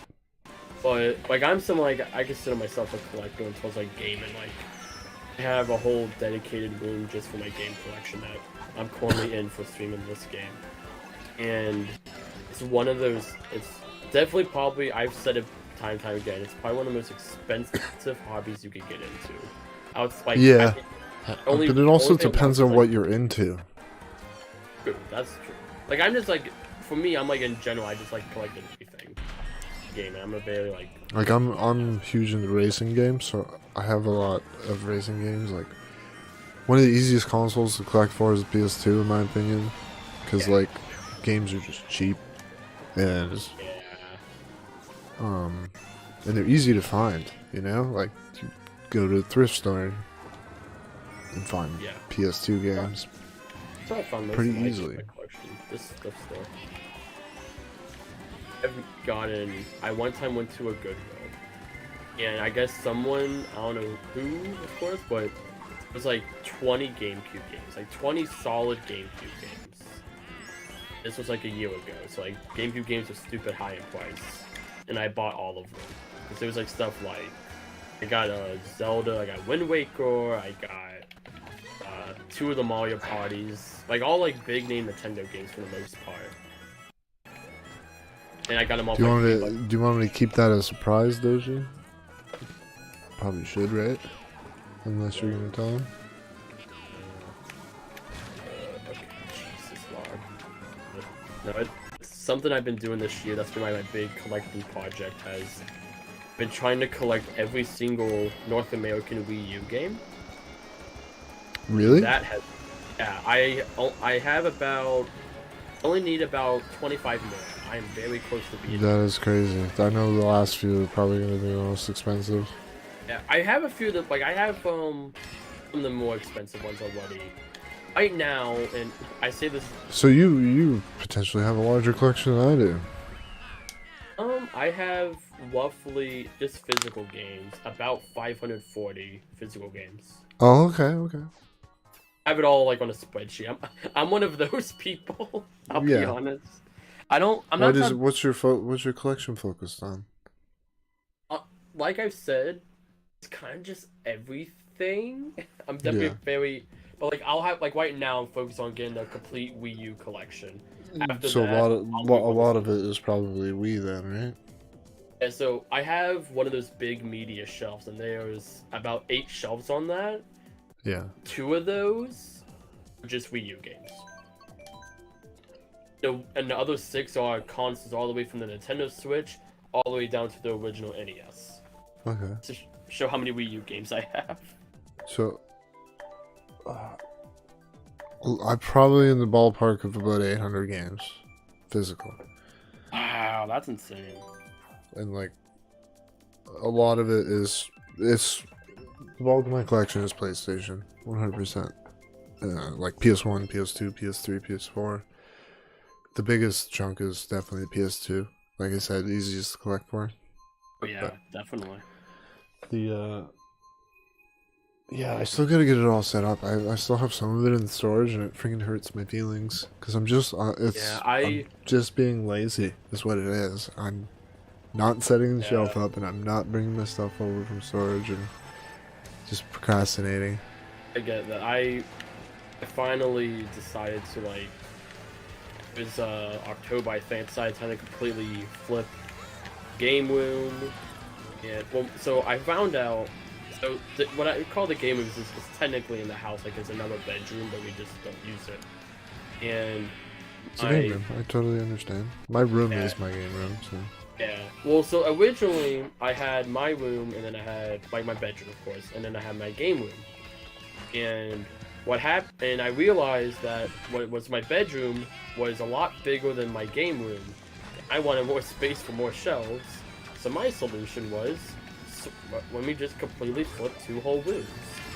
Yeah. Which took 2 weeks because, you know, on top of managing life, it took 2 whole weeks of flipping stuff, and bought a bunch of shelves, and it's really nice. And also, because I went to Best Buy, I found this really nice media shelf.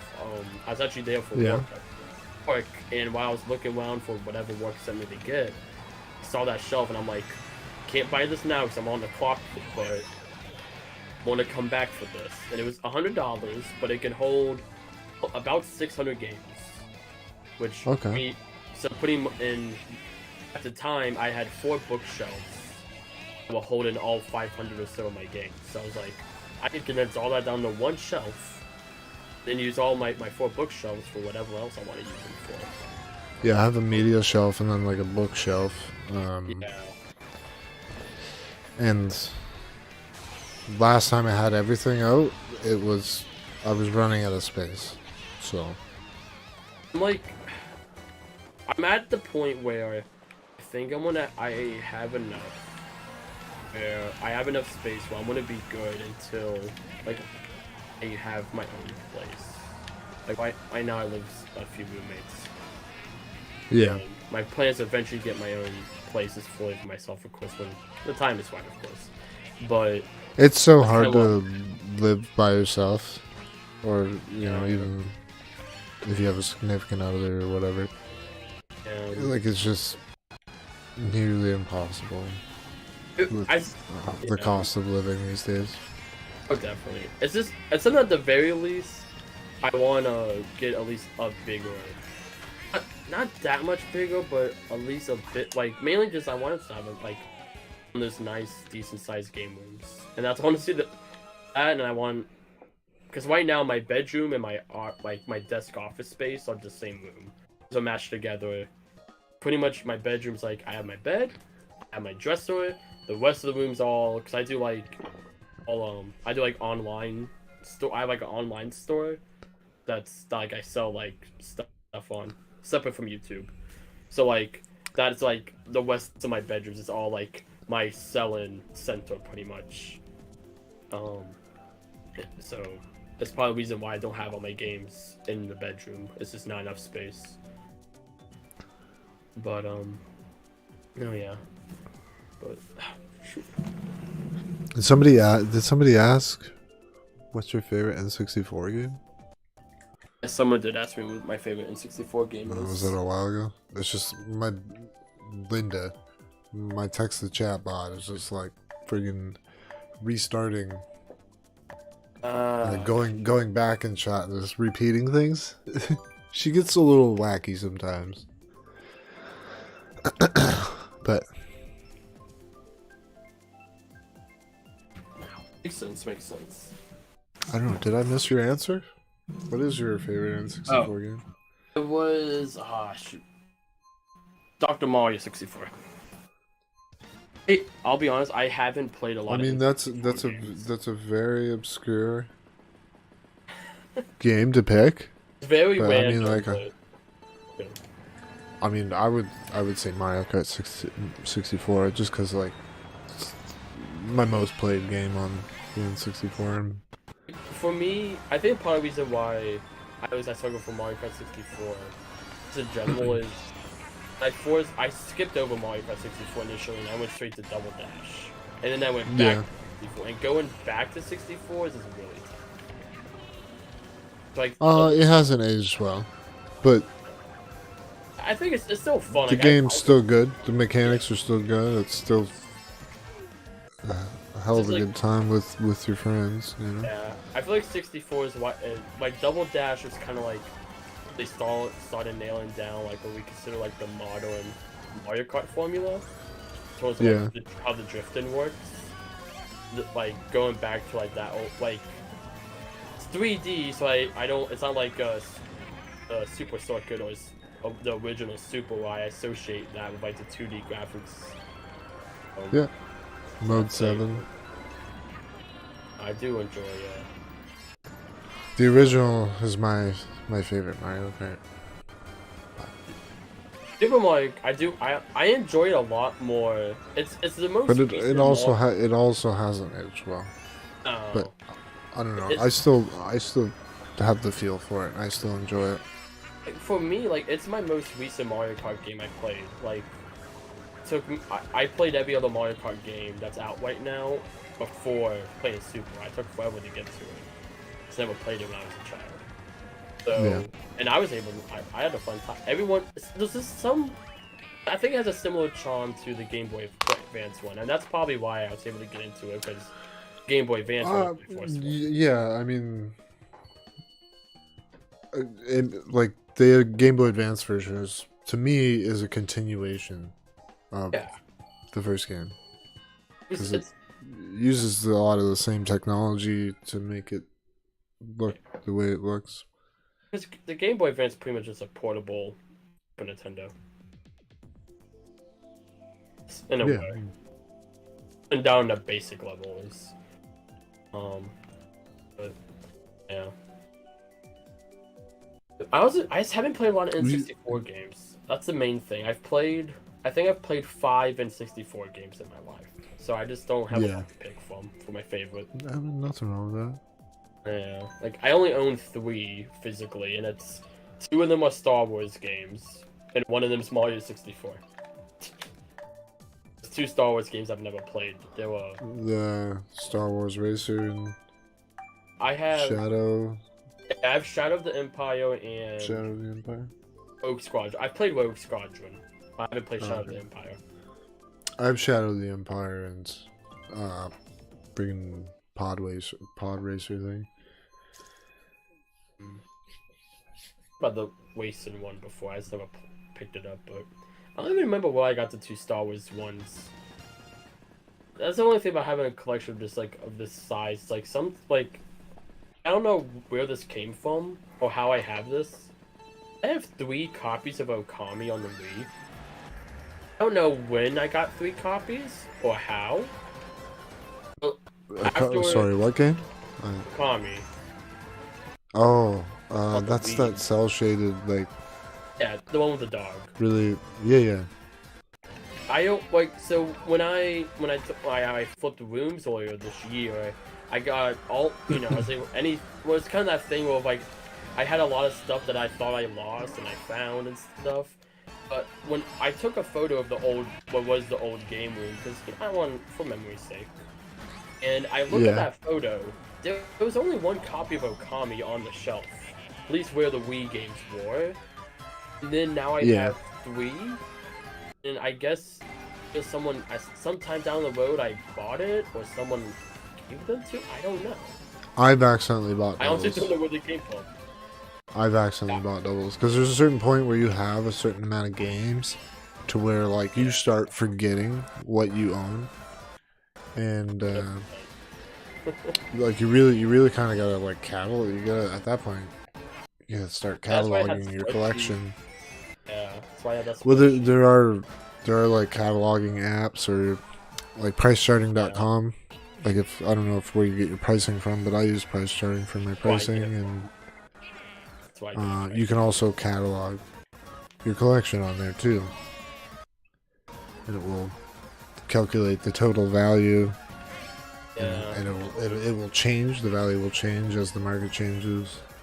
Yeah, I need to get on one of those things. Like, I started on a spreadsheet and I kept building that spreadsheet up, and now it's like it's gonna take so much time to convert all that info. Because like Well, they do have like a UPC feature, so like you can, if you're using your phone, you can literally use your camera to scan the barcode. Yeah. And it puts the game in, but I mean, like you're still talking time. There's still a fair amount of time involved with all this. So just for, like cartridges and like a lot of cartridges, they're not on the barcode. But I don't know. Maybe I'll consider that one day. Just sit, because I've done it. Like all my games on the shelf are in alphabetical order as well. That took forever to do. yeah. Well, now that they're in alphabetical, I go by genre. I'm a genre guy. Makes sense. Like, I'm the type of person, like, I had one person tell me my games were in alphabetical order, and I was really confused. Like, I was like, what do you mean? They said, well, they're like, well, you have it separated, because I have it separated by console, so I have, like, Wii U, A to Z, then I have Switch, A to Z. Like, the person showed me the way they had stuff, so they would have, like, a Wii game, then an Xbox, then a Switch, then PlayStation. No. It was all in alphabetical order, but no, they're literally a psychopath. Why would you do that? Like, if that's how you want to do it, you do it. But I just can't. So that's how mine is. Yeah, they can do it. I'm gonna think you're a psychopath, but I just. I mean, it's just, I would drive me nuts. That would literally drive me nuts. Yeah. To have like, wouldn't work for me. That's why it's like. I just have like Wii U, A to Z, Switch, X, all of them. Also, like I have my Xbox 360 and Xbox One games all by each other. They're all in those separate categories, but it's like, okay, so like if you want Xbox, they're all right next to her. All my Sony's all together. All my Nintendo all together. They're still separated by console, but it's just this is weird organizational stuff I do. That's not weird. That's not weird at all. Like, I mean, it totally makes sense. Like, I would not alphabetically put my games and not acknowledge the console. Like, that's crazy to me. Like I gotta commend the effort on that, because like they had probably at least a couple hundred games. And, like, I thought it was tough doing alphabetically just for like small categories. Doing alphabetical for like your entire like hundreds of games, was insane. Like, I gotta admire the effort at the very least, but still, like, I don't know. I want to do a game room tour video someday. It's like, I did one. I haven't done an updated one because I've moved and it has changed a I fair would have amount. loved. Because one of the big things I want to do on YouTube, and I still want to push to do more in terms of videos, is like talking about like my collection and gaming history. That's like a big passion of mine. So maybe so I got into collecting was like doing all this stuff about like the history of like the Virtual Boy or whatever. And it's something I want to get more into in terms of video production. Like I recently I actually have an editor, like a second video editor now helping me make videos and stuff, which has really been helping. Yeah. On top of myself, of course, editing videos. So definitely something I'm working on. I'm currently working on a video. I'm sure you've heard of the game Sonic 06 before. Oh, absolutely. Yeah. So I finally played the game from start to finish on my channel back in like March and April of this year. Yeah. And it's been this game that's I've never beat, but I've owned for years and years. Like, it's And- not as bad as it's made out to be. Like, I mean, No, people have to understand that YouTube did a number on it. Like, like to start that was with right the, around like, the time it came out was right around the time of what YouTube. the Angry Video Game Nerd literally dragged that game through the mud. But, like, I totally understand what he was doing. He's entertaining people. Like, I mean, you don't... I will Like, say, I've in my video- bought many games that he's played and enjoyed them. Yeah. You know? Also, and these people have different tastes. Like I've said it like 06, like I've known like it's the tale of like the story of that development of that game is insane. Of like the reason why it is the way it is today is like so many different factors. Like at the time during its development, Sega had 4 different presidents of the company. A 3-year Yeah. span. Like so many different factors that wasn't just within the development team itself that Yeah, I caused. mean, of course the game's going to suffer. Yeah, but it's that thing. Once I beat the game, you know, we were just sitting there through like the freaking 10-minute long credit sequence. I probably one of my most passionate talks I've ever had on stream. I just really talked about the game, my feelings, my thoughts on it. Just I don't know, something about the game. It just really brought it out of me. And afterwards, some people in my chat were like, you should make a video on this game. Like, you like really know your stuff on this. I started working on a video called Trying to Understand Sonic 06. And the whole point is like, we know the game isn't perfect. We know it's pretty bad, you know, whatever your opinion is on it, but you know, Yeah. we know it's not the best. But I want to take a different look at it that most people don't, and look at the good parts of it and try to understand why it came to be this way and not, you know, how people expected it to be. Sure, yeah. And so that video that first started, I was like, oh, this would be like a fun 10, 15-minute video.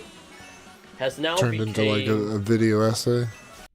Well, page count for the script is 70 to give you an idea of that. I love that kind of content. Me I love too. watching like the kind of like a documentary style. Yeah. It's exactly what it's going to be, and it's You know, and it's going to be an I don't know insane if- video once it's all out. I'd love to do that type of content. It's just it's so hard It's why I've to been trying get to get the ambition and like. I mean, Yeah. there's a lot involved. I mean, you got to do your research. You got to make sure you're getting your facts right because you're talking about Sonic here. People will tear you apart on the internet if you Yeah. get something wrong. Yeah, and like me at least was so like Especially if like you do like if the video turns out well and it's well, catches I hope like I can say a lot of full views. part, I know this video is going to do really well. It's just the amount of time and effort I've been putting into it, I know it's going to do well, and the people who do watch it are really going to enjoy it. It's, like I said, like it's one of those things where it's just, I've been putting my heart and soul into it. I've been working on this video since April of this year. Yeah. I'm still like what I've decided to do is I'm cutting the video into 3 different parts. to how long it's going to end up being. So it's going to be the first part be the development of the game. The second part's going to be the story, and the third part's the gameplay. And once I have all 3 parts done, I'm going to combine all of them to one big video. If you want to watch the whole series together. Yeah. Like some people, like they may just aren't just going to only be interested in like the development or that game itself or whatever. So, because I started a video and it's like a backyard gaming setup, and I put it off so long that I can't finish it until friggin' spring next year. Oh, because it's friggin' winter now, you know? Yeah. Especially where you're, I'm sure it's much colder than this for me. It's -1 degree Celsius currently, which is it slightly below 32.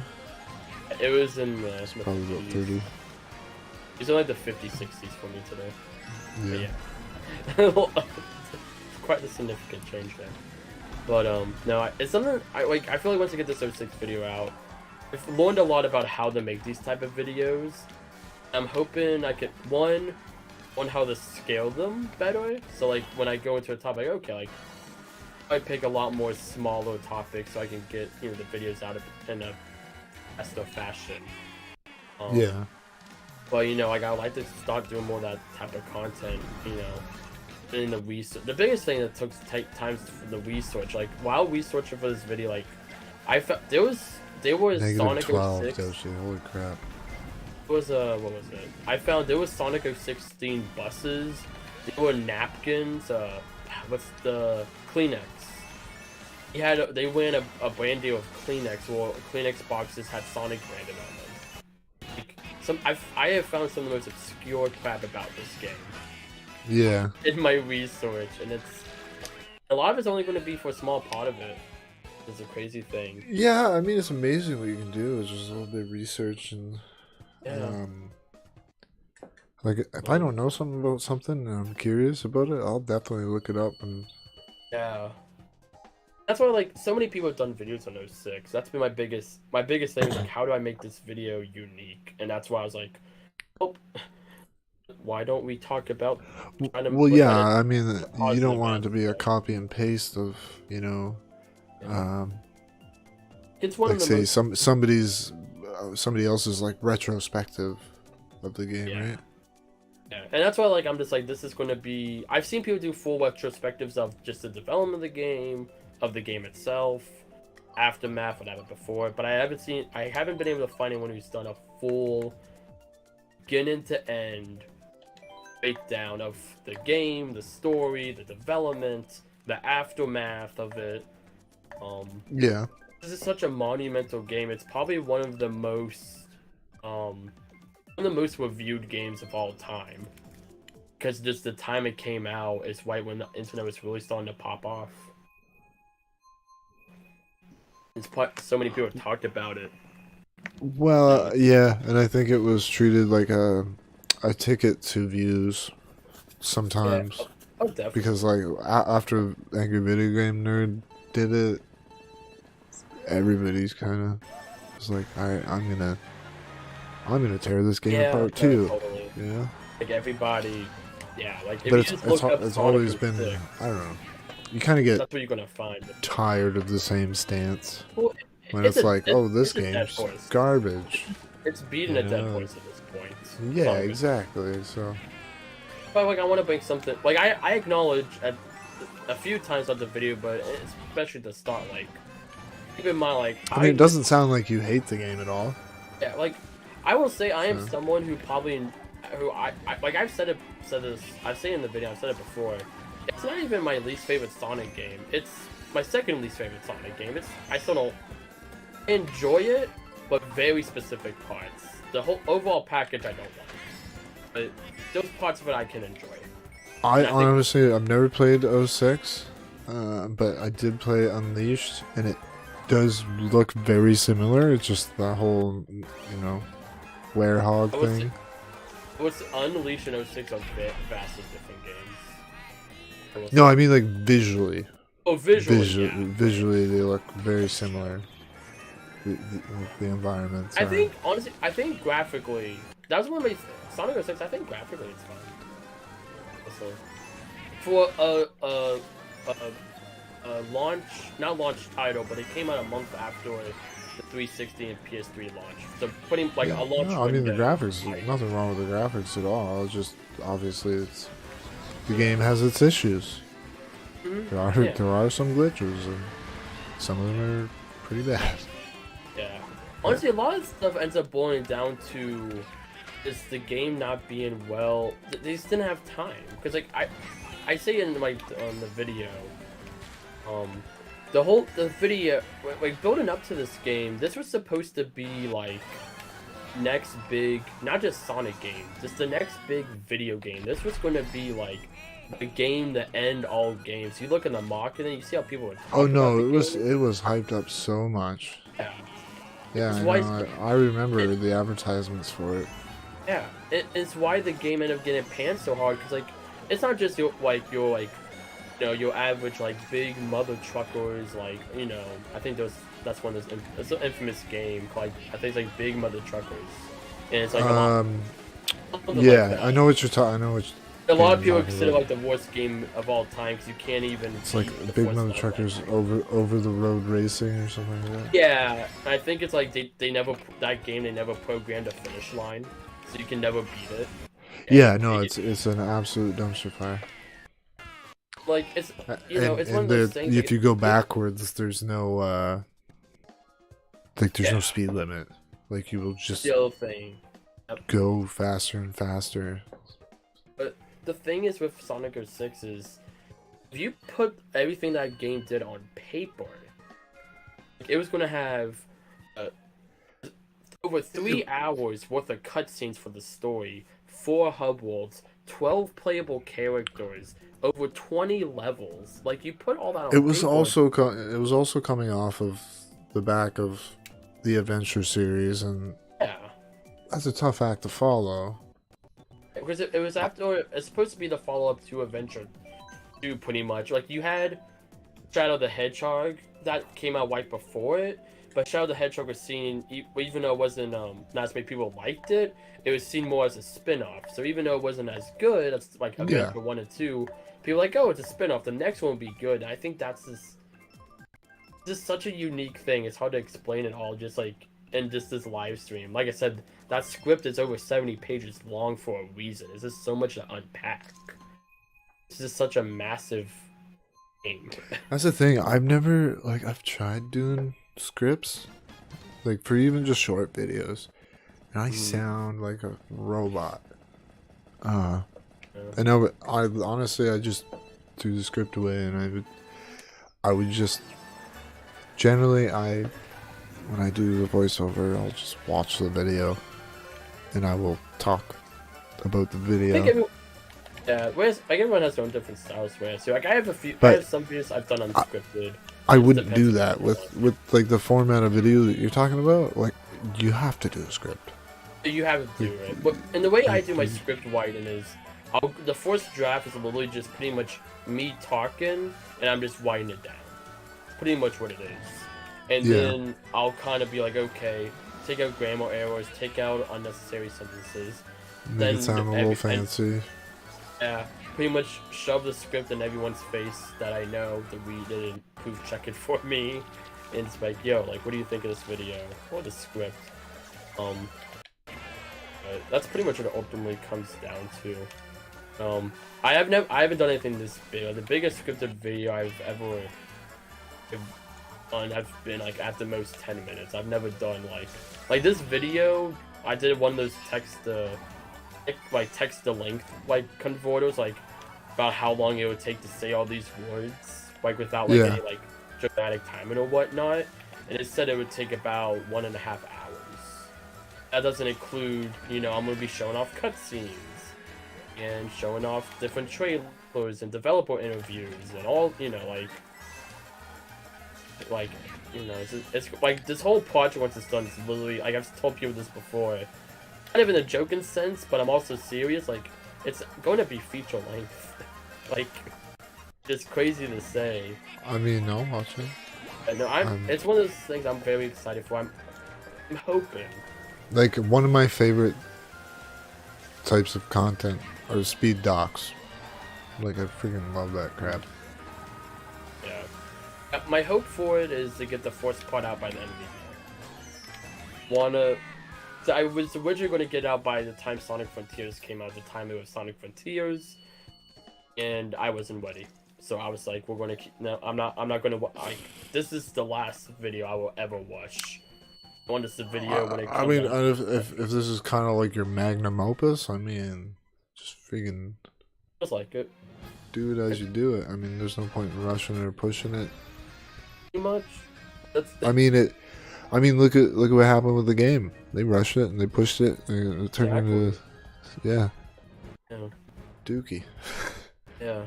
I mean, like, not complete dookie. Like, it gets way, like, much more flack than it deserves, I think. But my stance on the game is the game isn't good, but it's not the worst. That's my stance on it. I wouldn't call it a good game, but I wouldn't call it the worst.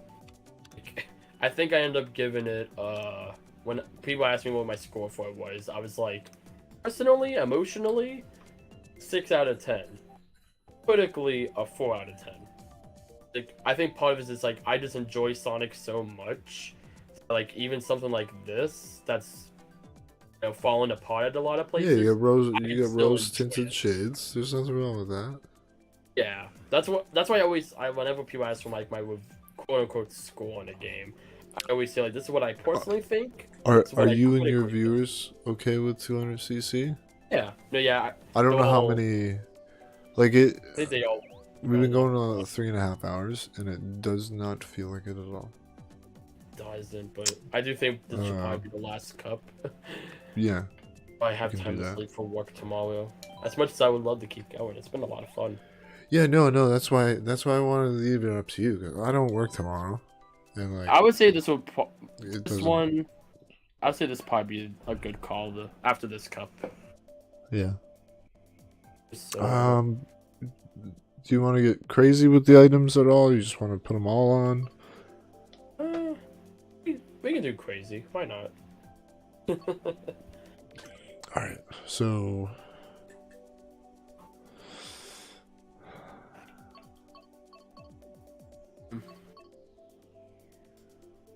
Yeah. What if... So my chat's all saying they want crazy. What if we did blue shells? Okay. But with... Crazy 8s. What? Can you get blue shells on Crazy 8? I don't know. I don't think you can actually. Now that I'm looking at it. Well, thing is, you can with mushrooms. If we get mushrooms for the default for Crazy 8s, you can outrun blue shells for a while with 8 mushrooms if you time it right. This could still be interesting. It could be, yeah. I've done because it turned on the mushroom by default, and I think it did that because it needs at least one item, meaning they're not gonna put the blue shell on the 8. Yeah. I think it has to be one of the items that come with the default Crazy 8. I believe. Yeah, there's these small little intricacies in how the items mesh together that I'm slowly figuring out. Yeah. That was crazy to me that they just dropped the custom item thing with they didn't promote it or anything. They're just like, no one knew about it until we got the update. I mean, it was cool. I'm not complaining. I mean, it was a nice surprise. Yeah. Nice surprise. I know, I saw it today that the Nintendo... For some reason I got a tweet in my feed from the Nintendo UK Twitter account, and they talked about it, but they talked about it today. Yeah, mushrooms here. Okay, that should be interesting. Oh, I gotta change to a bike. The only time I don't use the Mercedes GLA is when it's 200cc. That is, you can't.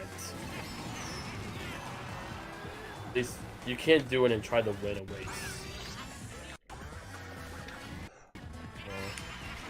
You're honestly the only one that I've seen, only person I've seen like main the Mercedes.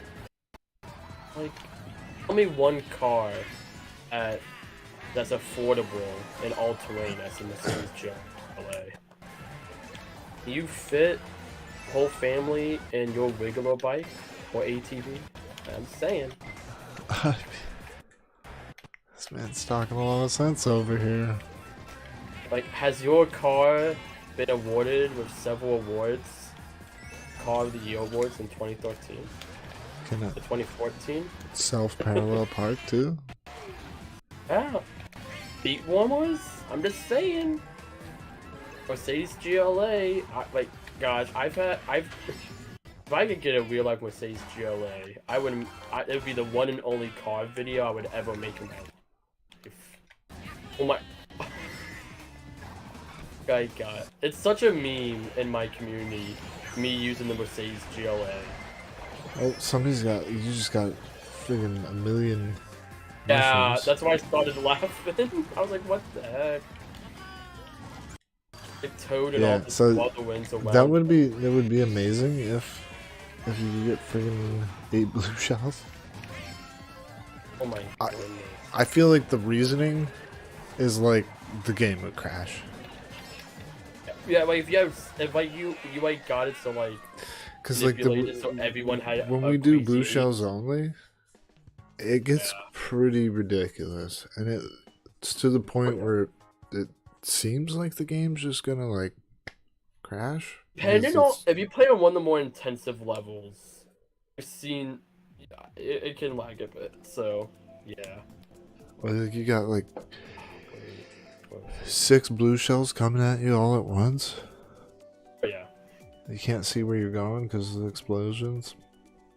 Yeah, let's see. Is the GLA review coming out? I don't know. Well, yo, I need someone to super chat like $10,000 so I can buy a GLA. Mr. Beast shows up in the chat. The Beast, where you at? Shoot, I picked the wrong wheels. I'm sure it'll be fine. Switch to the city trike. That's my default. The city trike. If I ever pick the city trike bike, that's when I go to like I want to win this race. I can do very good in the Mercedes GLA, but the bike's like my actual professional. If I ever got invited to a tournament or something, I would use that. Which bike? Sorry. City trike bike. Oh, okay. I used the Cyber Slick wheels with it, but I couldn't pick them in time, so I'm using the monster wheels right now. But no, I can't abandon the Mercedes GLA as long as it's not 200cc. I always pick the Mercedes.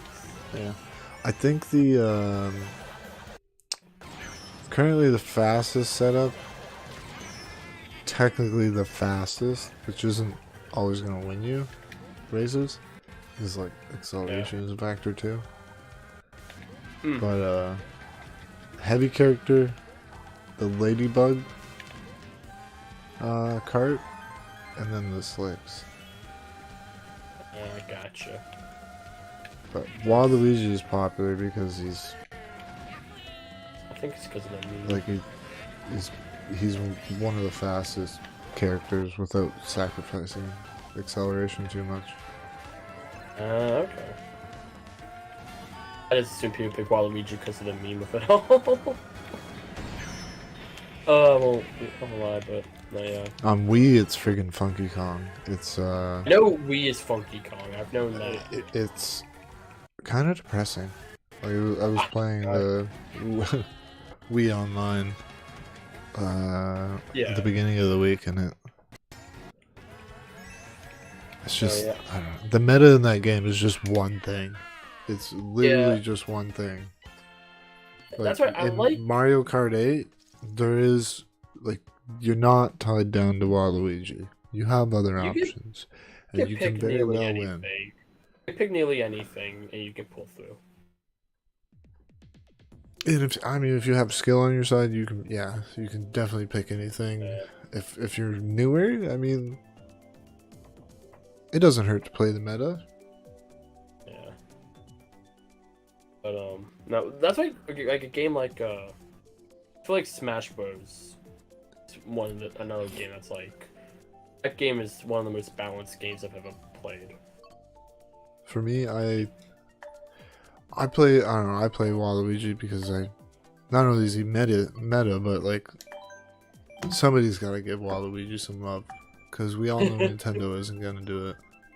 True. Like,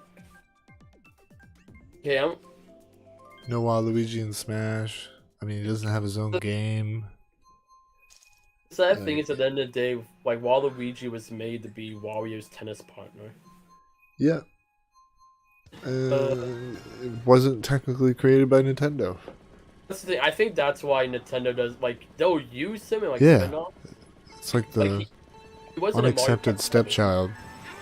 He wasn't in games like Mario Kart 7. You had the Honey Queen from Mario Galaxy, I mean, not Waluigi. I'm not gonna say you're lying, Doshi. Like, if I dressed up in a Waluigi costume, yeah, I'd probably look like him. Pay money to see that. I want no. So you know how you talk about how when I wave people, I do the super chats. One time, Yeah. I did that with I came up with a guy because he stopped doing content. I only went to like the one stream I waited him on, but I waited him and I did that. He's like, wow, it's like I would appreciate that. And he's like, he's like he bought up like he has some goal like if you donate $25, crack a whole carton of eggs over his head. That is probably my quickest impulse buy I've ever done in my life. I mean, like 1 a.m. So I wasn't in the right mental space, but I was like, I have to see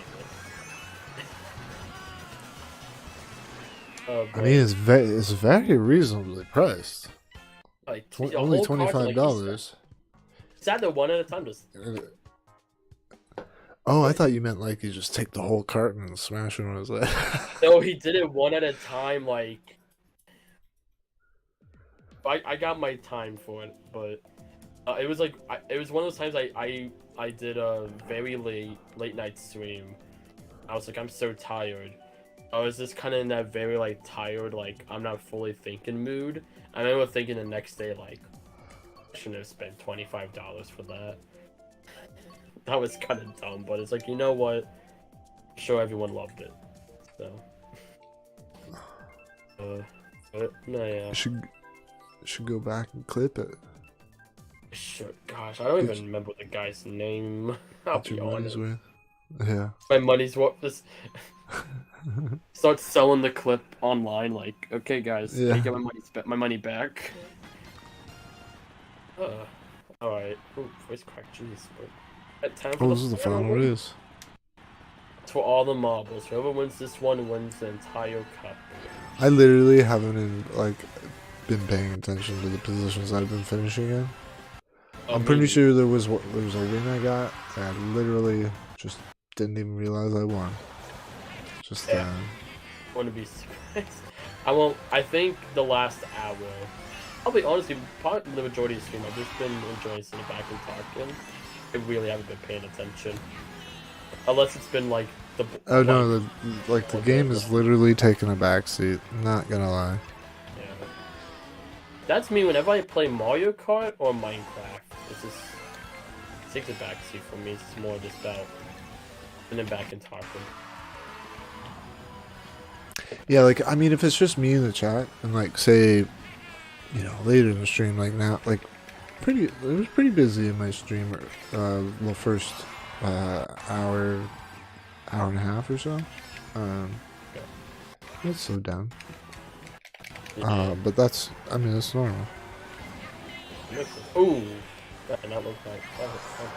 At least for me, it's normal. Yeah, that makes sense. Something like, do you listen to a lot of podcasts? But like, it hasn't. Yeah, not like a lot, I guess, but like, there's a few podcasts that I do enjoy. I mean, like Joe Rogan, I enjoy him quite a bit. Yeah, like I've watched a lot of I'm definitely like someone who listens to a lot of podcasts. And, like it's one of those things. Like one day on YouTube, I want to start my own podcast. I don't. Someday. I mean, it's pretty like me and Doshi have talked about it. Not necessarily. Well, I guess it's a podcast, talk show, whatever you want. Like it's just people talking back and forth. Yeah. So yeah, I guess podcast. Yeah. But like I just want to do one that's literally just like get people. We just sit that we have a topic and we may be off topic, we may be on topic. We just sit there and talk for like an hour or so. Yeah. Whatever. It's like the Joey. Well, I really like the format of just talking, like not necessarily. I mean, it's okay to maybe start with a topic. So, but you want like a good like conversation starter, and then let that go wherever it wants to go. Yeah, that's why I feel like a lot of times the topic would be like, this is what we're going to start talking about. You know, I'd be something to throw in like the thumbnail or whatnot. And I feel like I would want. I say that, but I feel like my idea was like probably have like different guests each week. Yeah. Whenever, however my schedule be for it, try to like, that's like, main like the quote unquote topic of the podcast. Like okay, like I had like you on for like an episode. Like that's like. Yeah, like Joe Rogan. Essentially, yeah, like he doesn't really talk about any specific thing. He's just the topic is his guest, and whatever conversation comes up with that particular guest is how that podcast is gonna go. Like same with like Steve-O's Wild Ride. I don't know if you watch his podcast. It's pretty good. Yeah, no, yeah, I would definitely. I feel this type of thing I would want to do. Just like we'll sit back, like I really can't. I know I probably did a topic, but now like I'm immediately just like said that, but I actually didn't. That I don't know how far I would want to go with that. I feel like this idea of the topic being the guest, like that idea, but it's like. I mean, it's something that you got to really do and figure out and find out what works for you, not necessarily like what works for views or listens or however you're gonna do it. But yeah, that's very true. I don't know. This was a very different collab for me, and I mean that in a good way, because awesome. I mean I was a little like I was getting a little worried a little bit when you said you were gonna be a little behind, but like it wasn't like that's not an issue at all. Like yeah. I was just concerned that you were gonna get stuck in traffic for an extended period of time, you know? Yeah, I know. That's why, like, when I texted you that, and I was sitting there, and I was just like, wow, like, great first impression. Like. Well, no, I mean, like, I've known you for a while, so. True. First impression's already come and gone, but. That's the first time actually being able to talk to you and not have to wait for a stream delay or chat and. I just try to think, like, what if I ended up in a situation where I, arranged a collaboration and for whatever reason I couldn't be there on time? You know? I would feel like, I would feel bad and yeah. So, like, I just try to look at it from your perspective and not make it a deal, really, at all. Honestly. Anyway, but, like, beyond that, it's been... Like, we pretty much, there was, it felt like there was zero dead air. It's like we were just constantly talking. And it was, I think it flowed really well. And like I said, we talked about a bit at the beginning. Like, came very natural, I guess I could say. Yeah. I think we flowed well. And like I said before, near the beginning, I was like, you've been one of those people, like, I've watched you for a while. I've seen you in the chat. You know, we've read each other a few times. I'm like, you've been on that list of like, I need to contact this guy. I want to do something with them, but I just, I'm finally got to do something, but it's a lot of fun. Yeah, we'll definitely keep in contact, and hopefully we can do more stuff like this in the future, or new things. Oh yeah, 100%. A podcast thing you're talking about? Who knows? Who knows? I could definitely, the moment we stopped playing and we kind of sat back, all of a sudden all the tiredness like hit me. So like my energy went from like 100 to like 20. I know. I've been like all just dropped. I'm literally yawning right now. Yeah. No, so I think it's a good way to end it. But no, thank you. Thank you, everybody. Thank you for. Oh yeah, thank you everyone came out on both sides of the interwebs. Yeah, absolutely. My end, your end. I met some new people. Yeah. That's cool. And good. hopefully some people from my end went over and subscribed, and they'll hopefully, you know, pop in your chat in the future. And vice versa, hopefully. Yeah, It's always nice having new people in the chat.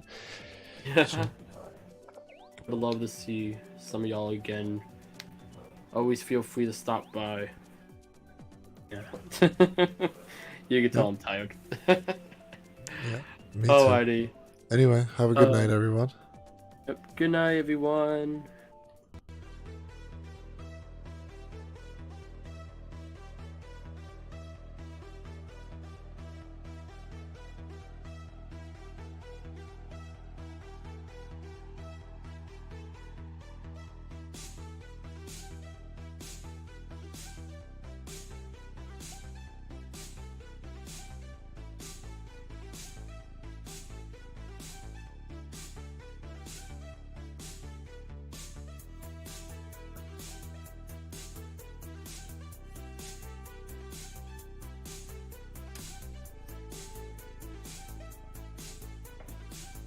Thank you, State of Trance. You have a good night.